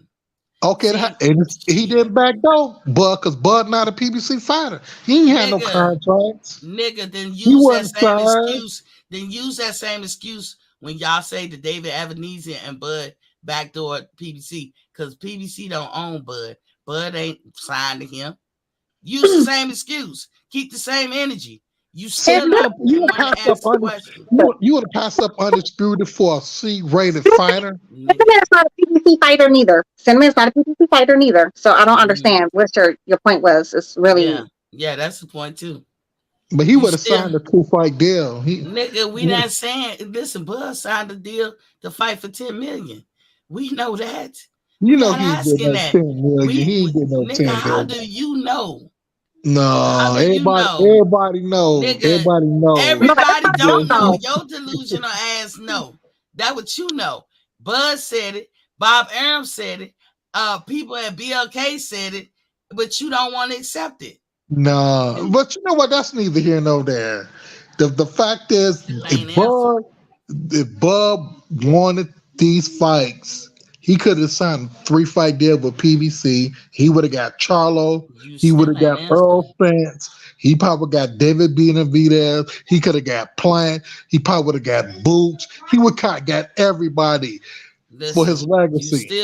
This man went for all kind of weight classes, huh? He done went from 147 to 168 in 5 minutes. Yeah. He don't want to answer the question. ATL, you see this.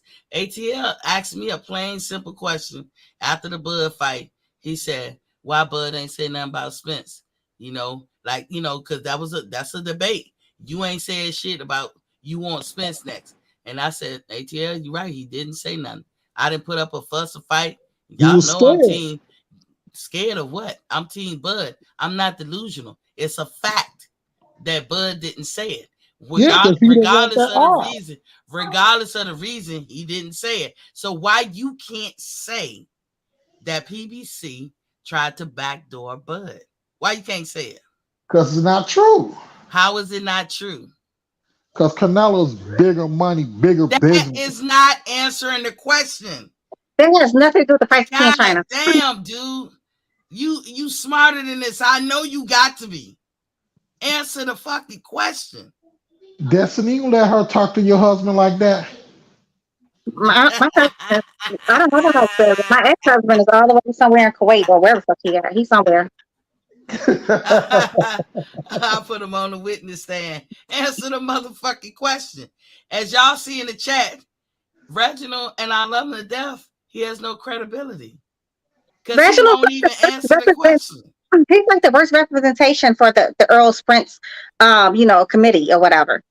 No, it's but plain to say, I've shown the article so many times.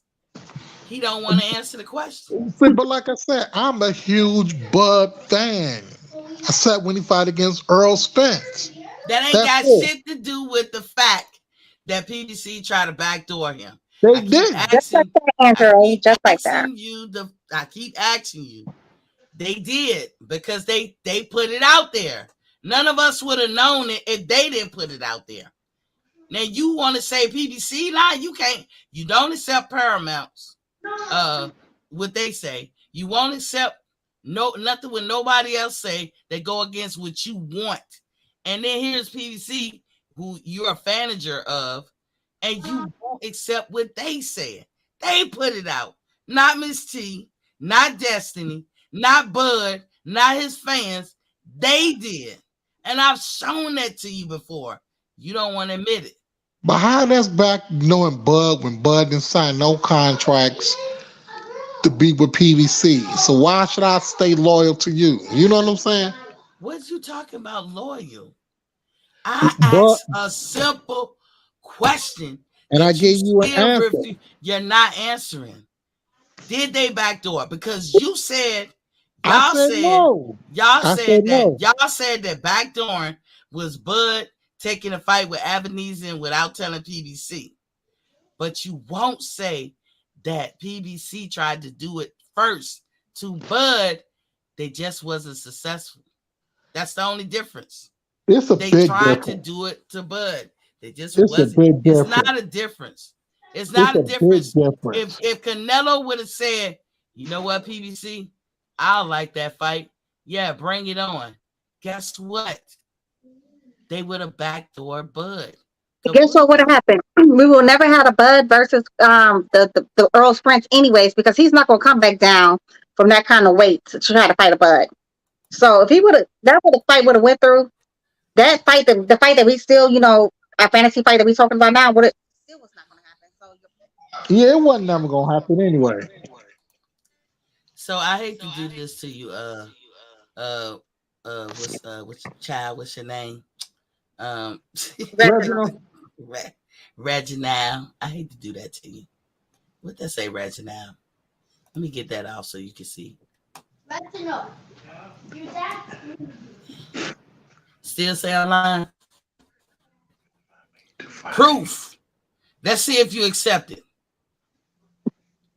Documentation beats conversation. Do you accept that, Errol, for president? Where they at? I can't hear you. Where you at? Yeah, I'm talking to my kids. Okay. Oh, are you reading the screen? Are you reading the screen? Yes, I'm reading. Still say it's a lie. Whatever that is, that's a great offer. That would have been a great fight. But as you see, Cinnamon did not take that contract because David Benavidez would have beat him down. And I say no, they didn't backdoor Bud. Because how do you say that? Listen, everybody in the chat, y'all see my screen. Y'all see what they offered. He still said that they didn't backdoor him. How do you say that? Because that's an offer trying to be made behind Bud's back. That's a bigger fight. Everybody know that's a bigger fight. That is not what I'm asking. And Ebenezer was a bigger fight than over Earl because he got 10 million to fight him. So you don't keep that same energy. So don't bring the energy now. I need the answer, dude. I need the answer. Was that a backdoor right there? No. Oh, y'all see that? No. Delusional. How is delusional? I just proved he was delusional. Who, me? Yes, you. No, I'm not. Delusional is me. Delusional say, hey, I could wake up and I could beat Deontay Wilder, and that's delusional. But I could say, you know what? I could beat my kids after them quick making that noise in his house. Those just facts. It's a big difference. You're delusional because you can't even see the difference in what you just said. No, it's delusional. If somebody is trying to make a deal behind your back, that's backdooring. That's what they claim Bud did. This is what they did. Bud passed up an undisputed. Bud passed up an undisputed for a C-level. How did he pass it up? C-level bump. Pass it up for what year? What year did he pass it up? A C-level bump. They said 2023. Do you know back the on difference that again? Between 2023 and you back on that again? Because those are just facts. They said 2023. What did Bud pass up by doing something in 2022? We're here now in 2023, like they said. Now, what did Bud pass up this year?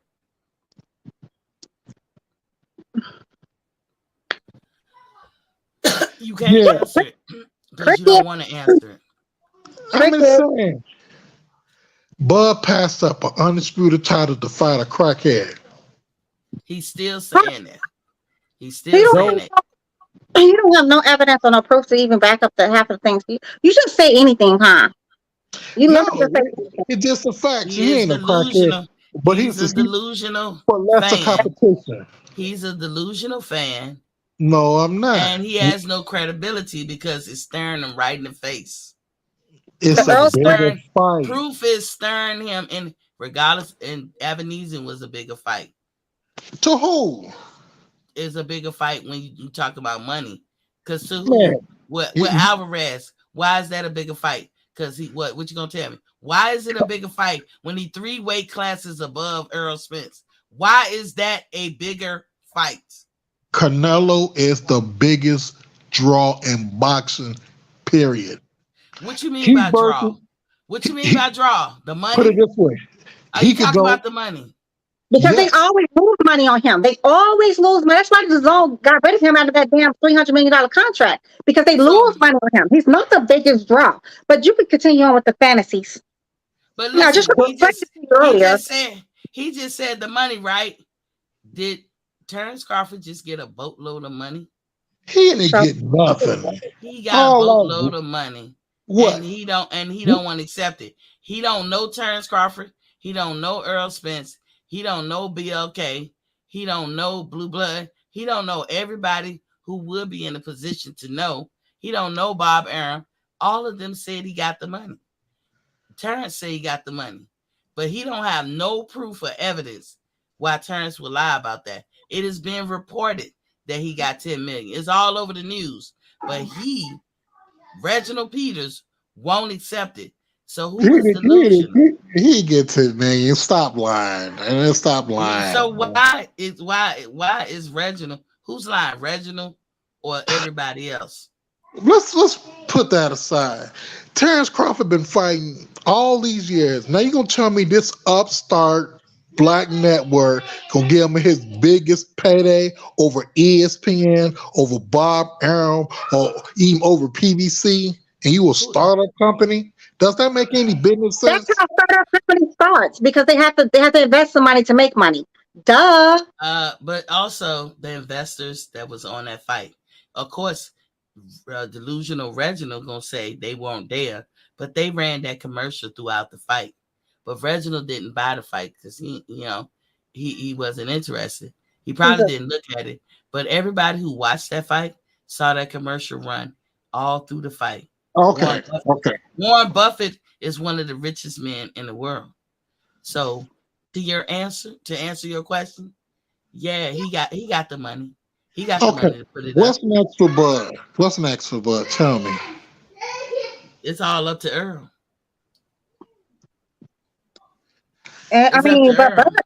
What's next for Bud? Bud can retire today if Bud wants to. Bud can just stay in Thailand right now where he's chilling and retire because he don't need nobody. Spence needs somebody. Spence needs somebody. He needs somebody. No, or his ass is going to be a fighter. Spence He's don't going to be need a nobody. fighter. He going to big and better things at 154. Like what? Like who? Who at 154 is a better fighter than Bud? Believe it or not, he already said that he won't mind fighting Charlo. He said, "Hey, I'll fight Charlo." He told me he fight his friend. He said, "I'll fight Charlo." So how does Spence do that? Do he got to give up his belts to go fight Charlo? No, he just move up, and they're gonna make it. Nigga, I asked you a question, and they're gonna make it mandatory. Really? Who got more privilege? Who got more privilege of mandatory over to fight Charlo, Bud or Earl? Al Heyman.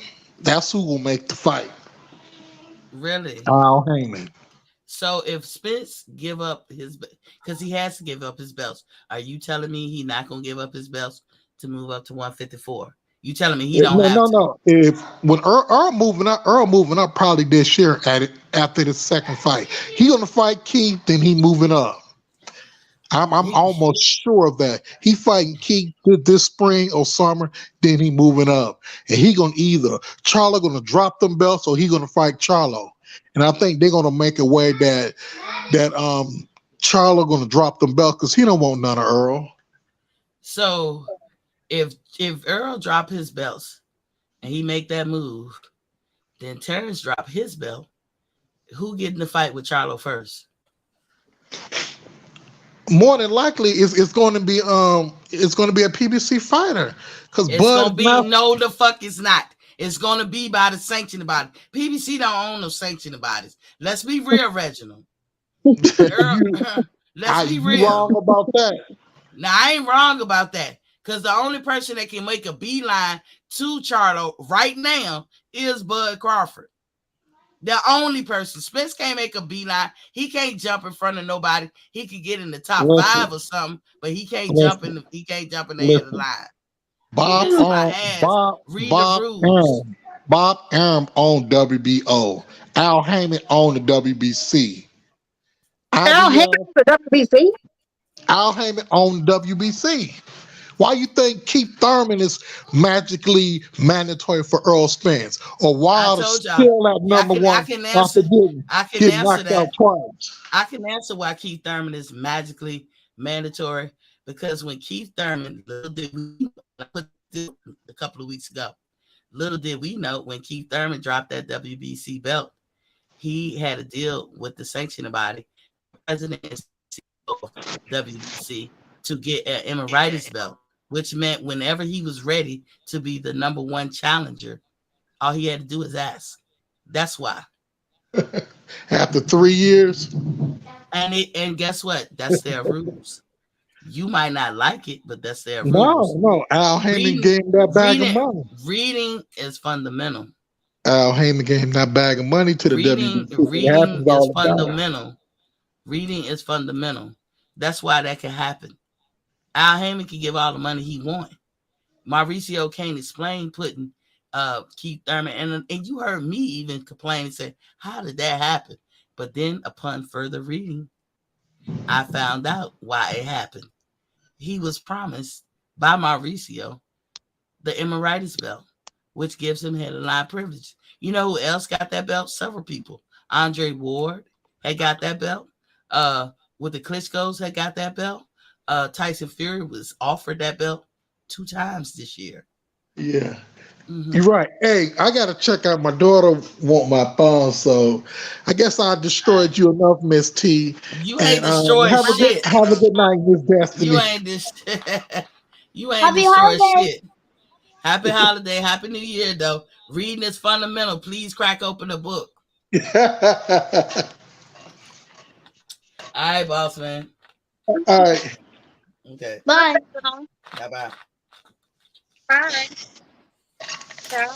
You have to cancel yourself out. Cause I be thinking if I hit what they offer, I'm gonna block you. So I'm gonna see. I'll do this. Okay. I kicked them from the studio.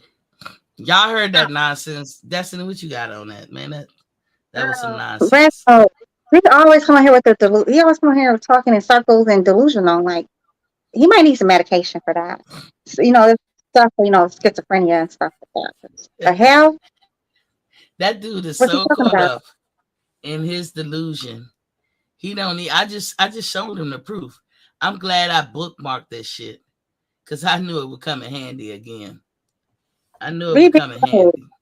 You know what? But Earl Spence fans, they like to, go all around that fact. They act like that never happened or whatever. I guess because little buddy said no.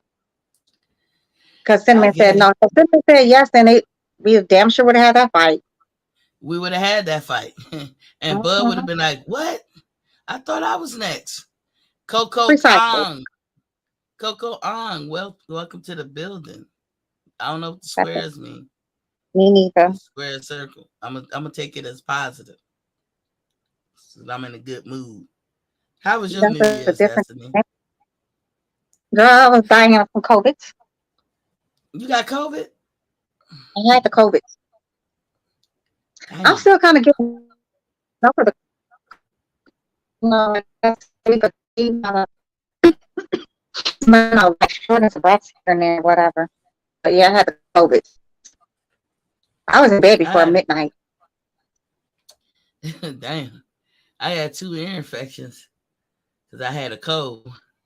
I ain't had the COVID. Yeah, that's why I won't hear Monday and Tuesday. But my show ran longer than I thought because I be trying to get Reginald. I be trying to get him. I be trying to get him there. ATL, he's like, I'm still on my hating thing. He said that earlier, but I'm not. He called him Muppet Baby, loose tongue, face ass. I don't know who he said that to. What? ATL. He called Muppet Baby. I think he's talking about Reginald. He's a Muppet Baby. I thought he was calling me Muppet Baby. I'm like, forget you. Nah,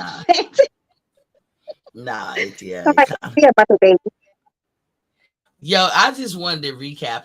What you probably missed is that the WBO, they got rules and regulations, right? If y'all pull up WBO rules and requirements for title defenses, it's Section 5. It will tell you that as a WBO title holder, you have to fight. You have to defend your title in intervals of 9 months. So if Bud didn't fight none last year, that's 12 months. And you can get stripped for not defending your title.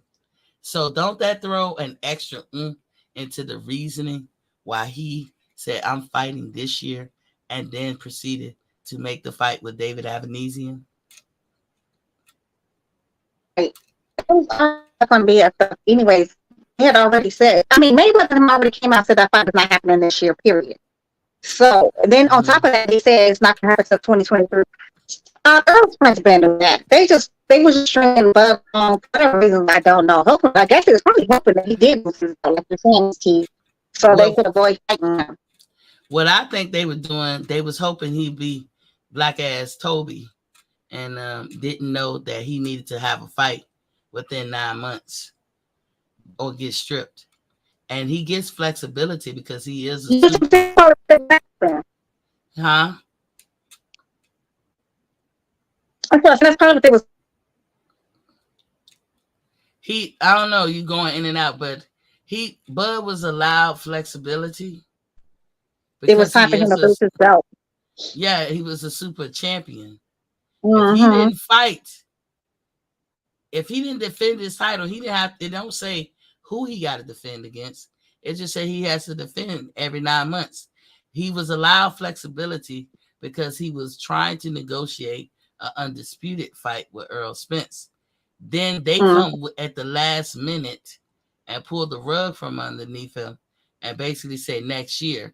Well, next year would have saw Bud without a title if he didn't fight this year. And that goes to show you, and the other proof that I can prove that it's like that is Jermell Charlo. Thank God that happened to Jermell Charlo. Not like I wanted that to happen, but it made me look up the rules because that's the danger that Jermell Charlo is in. He had to prove beyond a shadow of a doubt that he had the injury that he had, because you have to be in talks with the WBO while you're doing whatever you're doing. You got to bring them along with you for the ride. And they wasn't. So what did the WBO say? You got to January 5th to show us this proof. But it's kind of funny that they did that with Jermell, though, but they didn't have that same energy for Cinnamon. But Cinnamon so-called broke his hand. So, it's some funny business going on there, and I think it has everything to do with melanin and the lack thereof. But they do some crooked stuff, but it's in their rule books. You as a person cannot expect to always catch favor. Errol Spence catch a lot of favor, and I'm not mad at him. Get all the favor that you want to get. But that was a point that I brought up. I also brought up the fact that I understand now why Bud is not ranked in none of the other sanctioning bodies. Because once you become a champion, which I didn't know this, that you don't get ranked in other sanctioning bodies. But you have privileges to, get ahead of the line privilege if you're going to go for unified or undisputed. The third thing is, and I was going to tell Destiny, do you know, I'm glad you came through. You right there in Texas. You can go to Dallas Police Department. It's a matter of public records. And pull the public record for $6 on Errol Spence accident. Girl, I'm not gonna try no 4 or 5 hours to go find this fool drunk fool's accident report. We already know he was probably drunk driving some damn place anyways. Or kissing on his boyfriend's other boozy. But you know why that's important? Because look what's happening because of it. The fight with Keith Thurman is being delayed now. IBF has had to come out and say what they had to say about Errol Spence belts.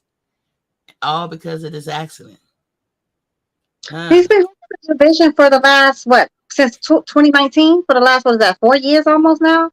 Mm-hmm. It's only been one drunk fool that's been holding up the whole damn division. Everybody was at Keith Thurman's neck when he was, holding up the division. But they just seem to look past the fact that Errol Spence is doing the exact same thing, but he's doing it even worse. And now his leg hurts and all this stuff. Boy, that's because you just built like a pulled pork sandwich. We saw how fat you was. And that's what it is. But trust me, Miss T on the case. Freedom of Information Act. Yes. I'm going to get it. And if they try to hide it and try to not to load it up, that's a felony charge. That's a jailable charge. Public records you cannot fuck with. No, you're not supposed to. You could, probably the Freedom of Information Act or whatever. But we're talking about Errol Spence. He's deep. Bell Heyman has him so protected, so we shall see. That's why he said he'll never leave out. He can't protect no public records. And if they do try to protect, I'm gonna squeal. They can redact a lot of the information out of there too. They can redact it. Now I know that part. They can redact, but we're gonna just see what it say. You know what makes me say it? Because let me tell you what the PBC statement on this whole thing was. We don't know anything about that beyond his video, meaning Errol Spence live video. PBC a whole company, and that's what they got to say. We only can go by what Errol Spence said in his live video. Really? That sounds like complete bullshit or whatever. ATL coming in the midnight hour. What's up with you? ATL, sorry. What's up, bro? Happy New Year. Happy New Year to you and the missus. Hey, look, ATL, it's looking like you about to win this money. It's looking like you gonna win this money, that bet we had. And let that be a lesson to y'all. Stop betting ATL. What bet was that? How many pay-per-views it was gonna be for the Bud fight? How much was it? I don't know. Like BLK hasn't officially put it out, but the word on the street is like 120,000. That's the word on the street, but But Derek James said 600,000, and then I heard other stuff. That's why I wanted to wait for BLK to put it out. But it ain't right. It don't sit right with me to be sitting here holding up that bet. You have a bet, pay it out. What y'all do if we wrong? Huh? I said, what y'all do for New Year's? Nigga, nurse these damn ear infections. And faint and couldn't keep my balance. Damn. I died of COVID, and then I brought myself back to life. Damn. I hear that. Damn. What you and Miss ATL do? Make another baby? No. Go half on that baby. What say you, Miss ATL? What you do? Got drunk. Leave her uterus alone, ATL. Leave her uterus. Let her have her own uterus back. Stop destroying shit. Stop putting damage. Stop. Put your jackhammer up. He over there streaming and seaming and shit. He said, fuck Netflix and chill. He over there streaming and seaming. We're gonna go half on this. I think there was gonna be some boxing on this. Like, damn, it wasn't nothing. So we just shared and got drunk. I'm gonna apologize to y'all. I was thinking about offering my PS5 as a raffle. But I broke that bitch out. That's why I was sitting here with these ear infections. And I brought 2K. I'm gonna get good at that shit. I don't know what the that is. You found out when that Undisputed come out yet? That's supposed to be this summer. Damn, that's too long, man. I know, right?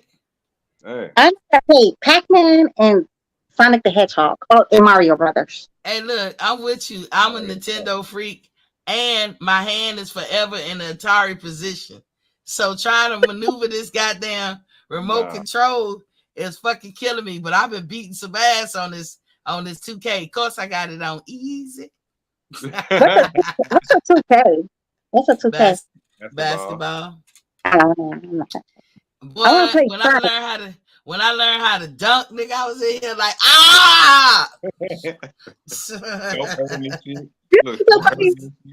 You can tell us you don't know how to play video games. So my son used to be like, "Mom, why are you moving the whole remote control?" He was like, "I know." I still do that shit. I don't give a damn. You stuck in the Atari world. I'm moving the whole. Like, what are you doing? One button and one stick. Atari.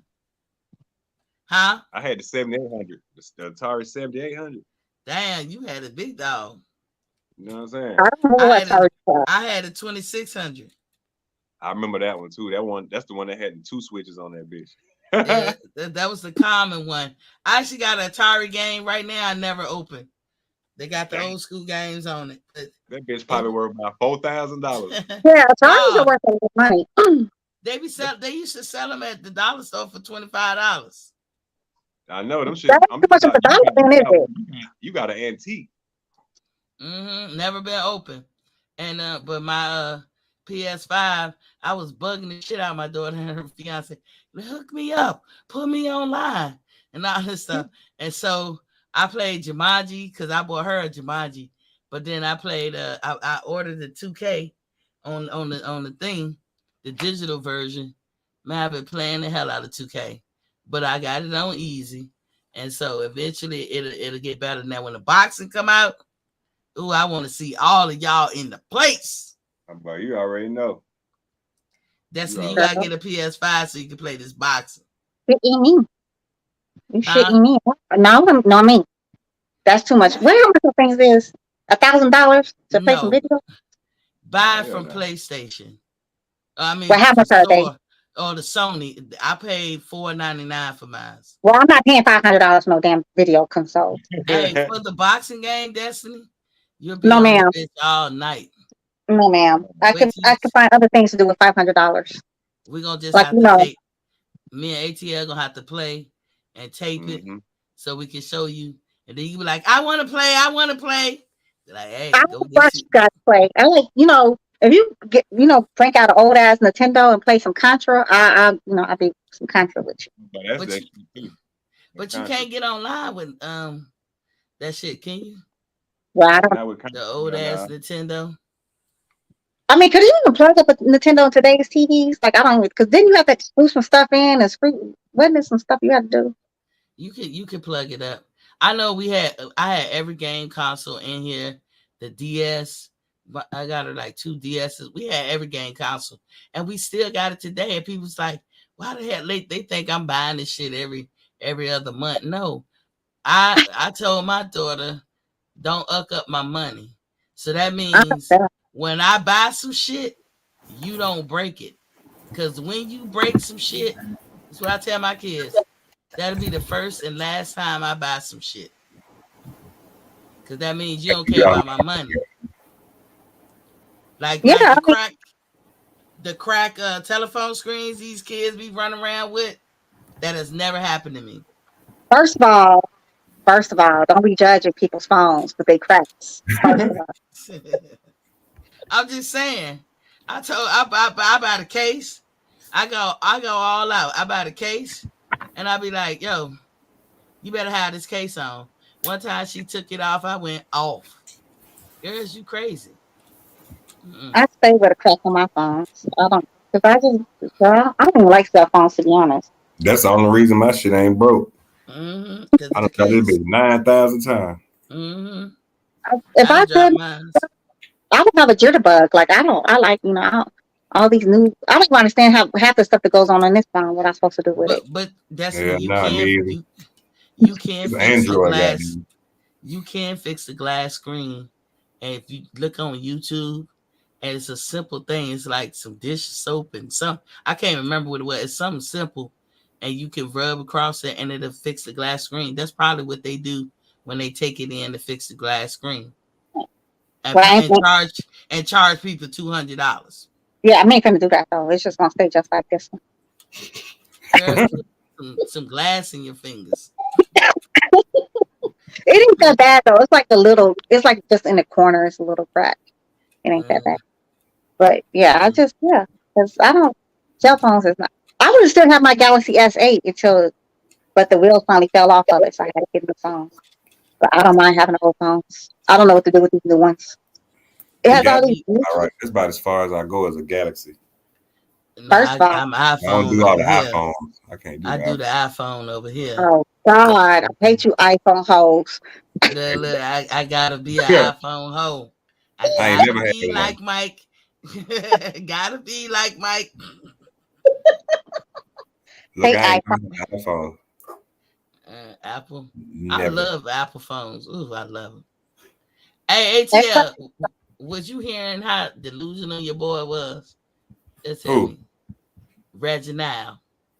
I ain't even hearing what happened. Yes, you did. Man, you did. I didn't. You was in here. No, I wasn't.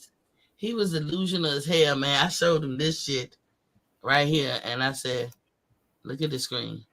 I said that PBC tried to backdoor Terence Crawford too, because this happened in May, and he said no. Then he said that Destiny his wife, so that's the third delusional, but he was refuting everything.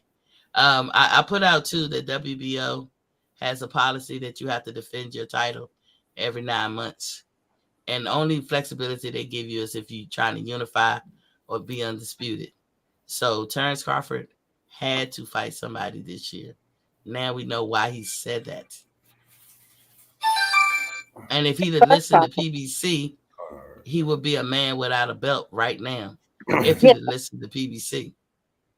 Yeah, he sure will. And how about, is your boy Errol Spence going to fight? Is he going to fight the Boots, or is he going to fight the Bud? Who is he going to fight? I heard he's going to fight somebody named Crawley. Crawley told him, bring it on. Shit. That dude, he said, bring it on. He basically saying that's a cherry pick that's going to go wrong like a motherfucker. I hope so, honestly. I really do hope so. I hope he cherry picks his way into something, an ass whooping he can't cash. I'm still over him. I want him to disappear. Like, just go away. It's over now. Boxing for the big boy. ATL, bring your ass back up here, light skin. We're going to talk about your damn boys. We're about to talk about your damn boys for Franks. We're going to talk about Flounder. Shoot. But in the ocean right now looking for him. He's still looking for Flounder. And when I get a hold of this police record, you about to go to Dallas. I'm going to Dallas and pick it up myself. Girl, stop. It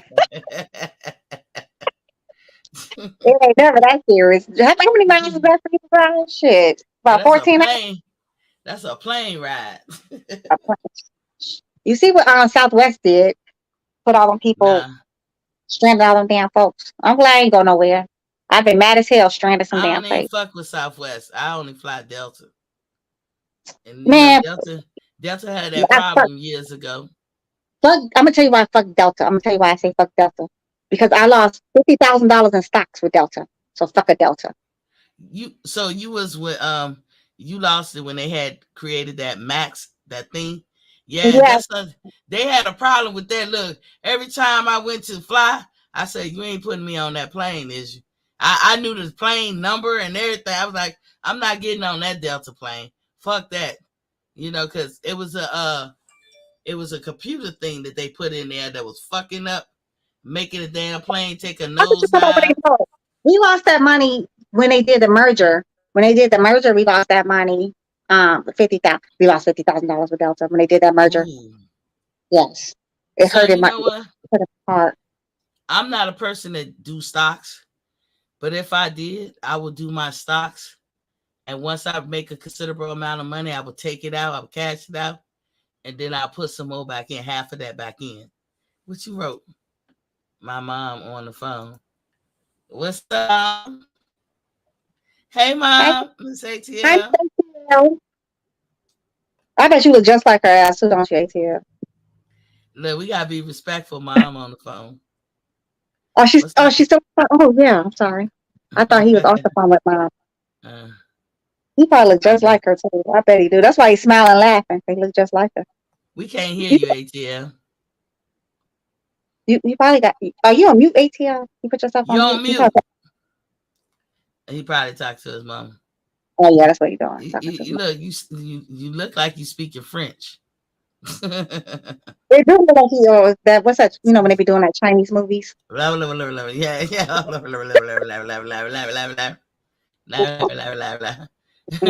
You know what babies be trying to imitate? Somebody in my family, we was around. So I don't know if it was a Asian. What y'all was saying? Now we was like, hey Mom. I don't know if it was my kid or somebody in my family. And we was looking at these people talking, and obviously I didn't know what they were saying. They were speaking some kind of Asian language. Yeah. We looked at the baby and we said, what'd they say? And the baby looked at us and said, laugh. Look, I be wanting to hit the button sometime, but I be like, nah, that's my mom. She might need me. Yeah. Okay.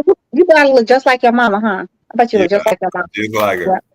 Just like a twin. I look just like her. All my kids look like me. I don't care if it's a girl or a boy. Yeah. Strong genes, huh? Yeah. Strong genes. If one of my kids walk past you in the street, like, well, I know that's ATL.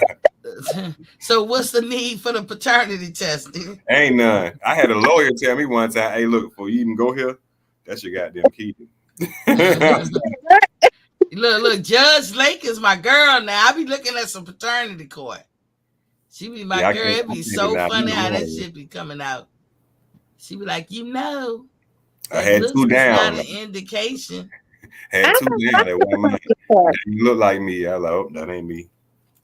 Oh yeah, two of them. Two of them. Destiny? I said I never watched the paternity court. Girl, I binge watched that shit. Lauren Lake is funny as hell, but it always seemed like she be on the girls. Yeah. Hard. But then I think about it and I be like, she right, because she makes this point. Although it's fucked up that he cheated on you, but we are not in this paternity court for what he did. We in there for what you did. Who you lay down with. I be like, damn. I walk into that wall every time. Judge right. It's mama's baby's papa's maybe, as they say. Yeah. Yeah. I always tell my ex-husband, I tell him I need some data because I don't know them kids is mine. He might have gave me somebody else's eggs. Girl, they actually had a paternity court on Lauren Lake where the woman said she don't think the baby hers. I was too through.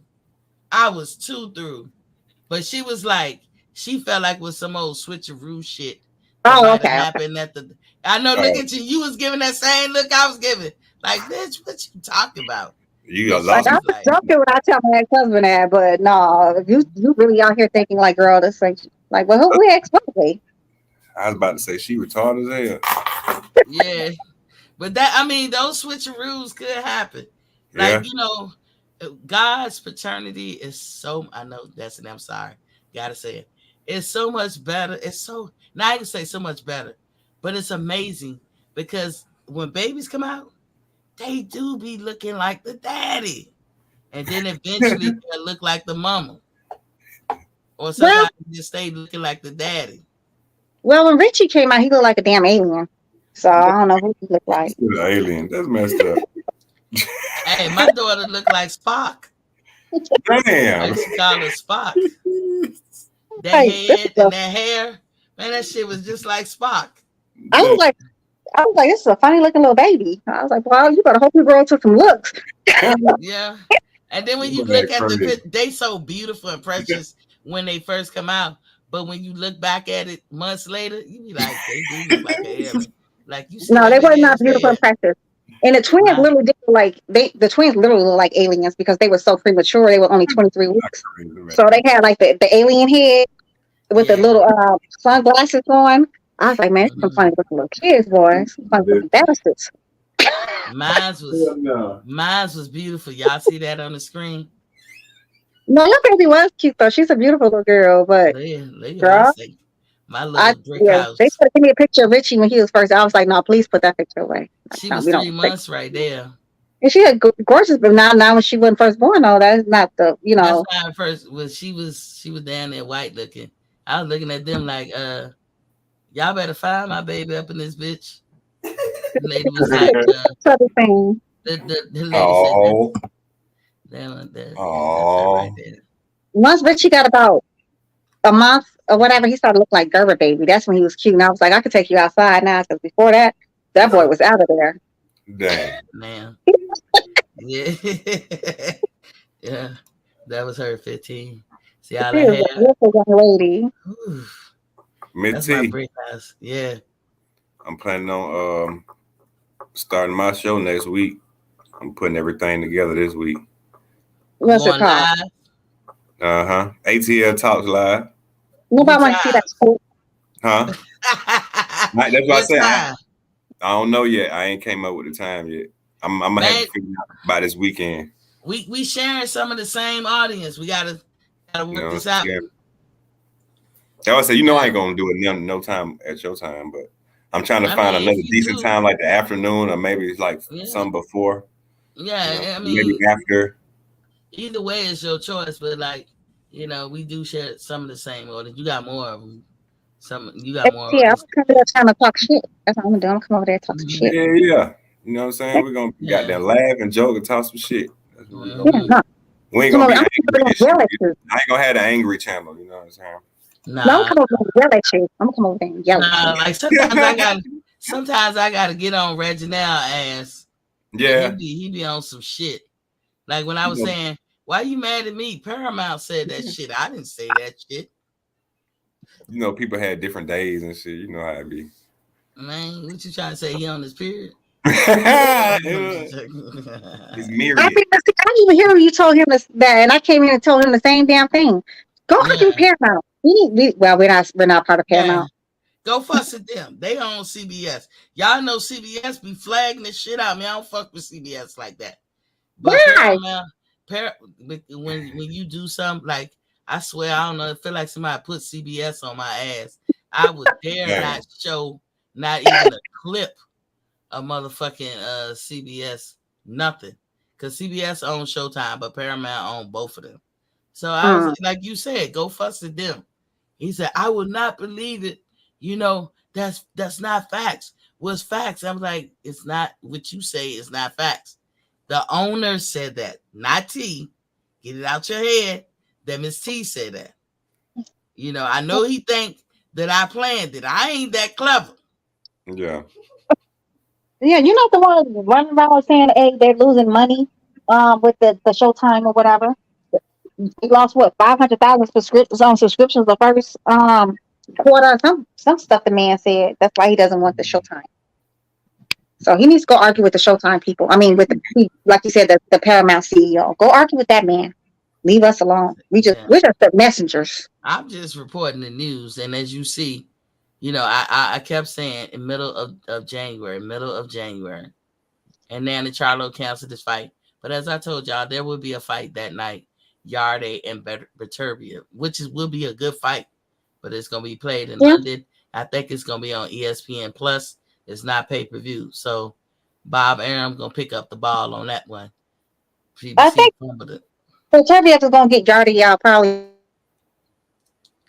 She buffering.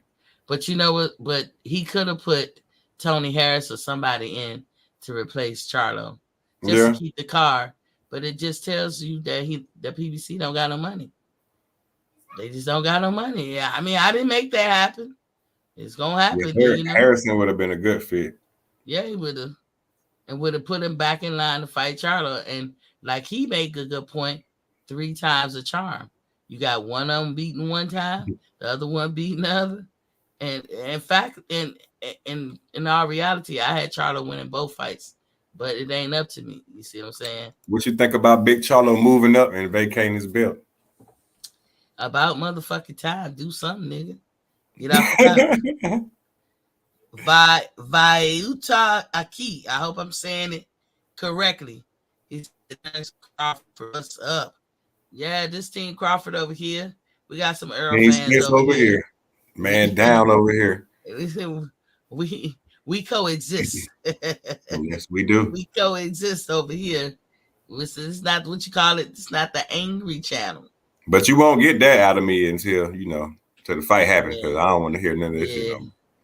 He said he don't want to hear. See, I just brought it in the new year. This is my first day back in the new year, so I had to bring in the new year. We getting rid of all chaotic people. We getting rid of hypocrites. Not that I'm saying I'm kicking them out the show, but I'm saying I'm shooting you down. Look, I don't want to hear nothing until I see the first goddamn press conference. I don't want to hear shit. Lies are lies. Truths are truths. Point blank, period. If I ain't seen the press conference, you ain't done. You done with it? See, I don't know, but when I get new information, I bring it in. I would have recapped anyway, probably, but the new information was the WBO rules. So now we know. I reiterated that the WBC is made that deal with Keith Thurman years ago. That's not nobody's fault. That's not Errol's fault. That's not the PBC fault. That's between Mauricio Suleiman and Keith Thurman.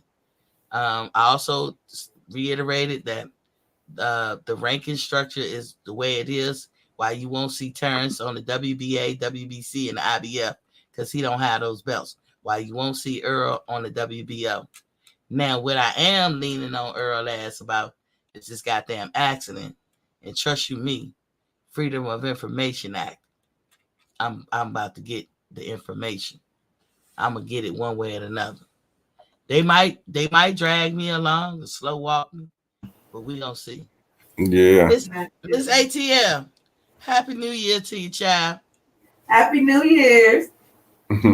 Was it good for you? Yes, it was. That's good. I am putting prayers over y'all as a family that y'all have a prosperous, great, healthy year, and y'all get everything that y'all heart desire. Appreciate it. We want the same for you too, Miss T. Thank you, and all of you in the world in the chat. This is my prayers for you. Yeah. I'm gonna get out of here, ATL. I done stayed way too long because I'm supposed to be on this other channel. So thanks for dropping in. Glad to see y'all. Glad all of us made it. Thank you, Lord, for letting us see another year. Exactly. Thanks, Destiny, for coming through. And Reginald, reading is fundamental. Hell no. Just crack open a book, you'll be all right. It ain't the end of the world. Look, Reginald, that's two. That's two for Miss T. You was wrong about that first ballot. You was wrong about Fox. You about to be wrong about Showtime. Don't blame me. Blame Paramount. But anyway, thank y'all for coming through. Y'all know how I end the show in my Pamela James voice. Peace.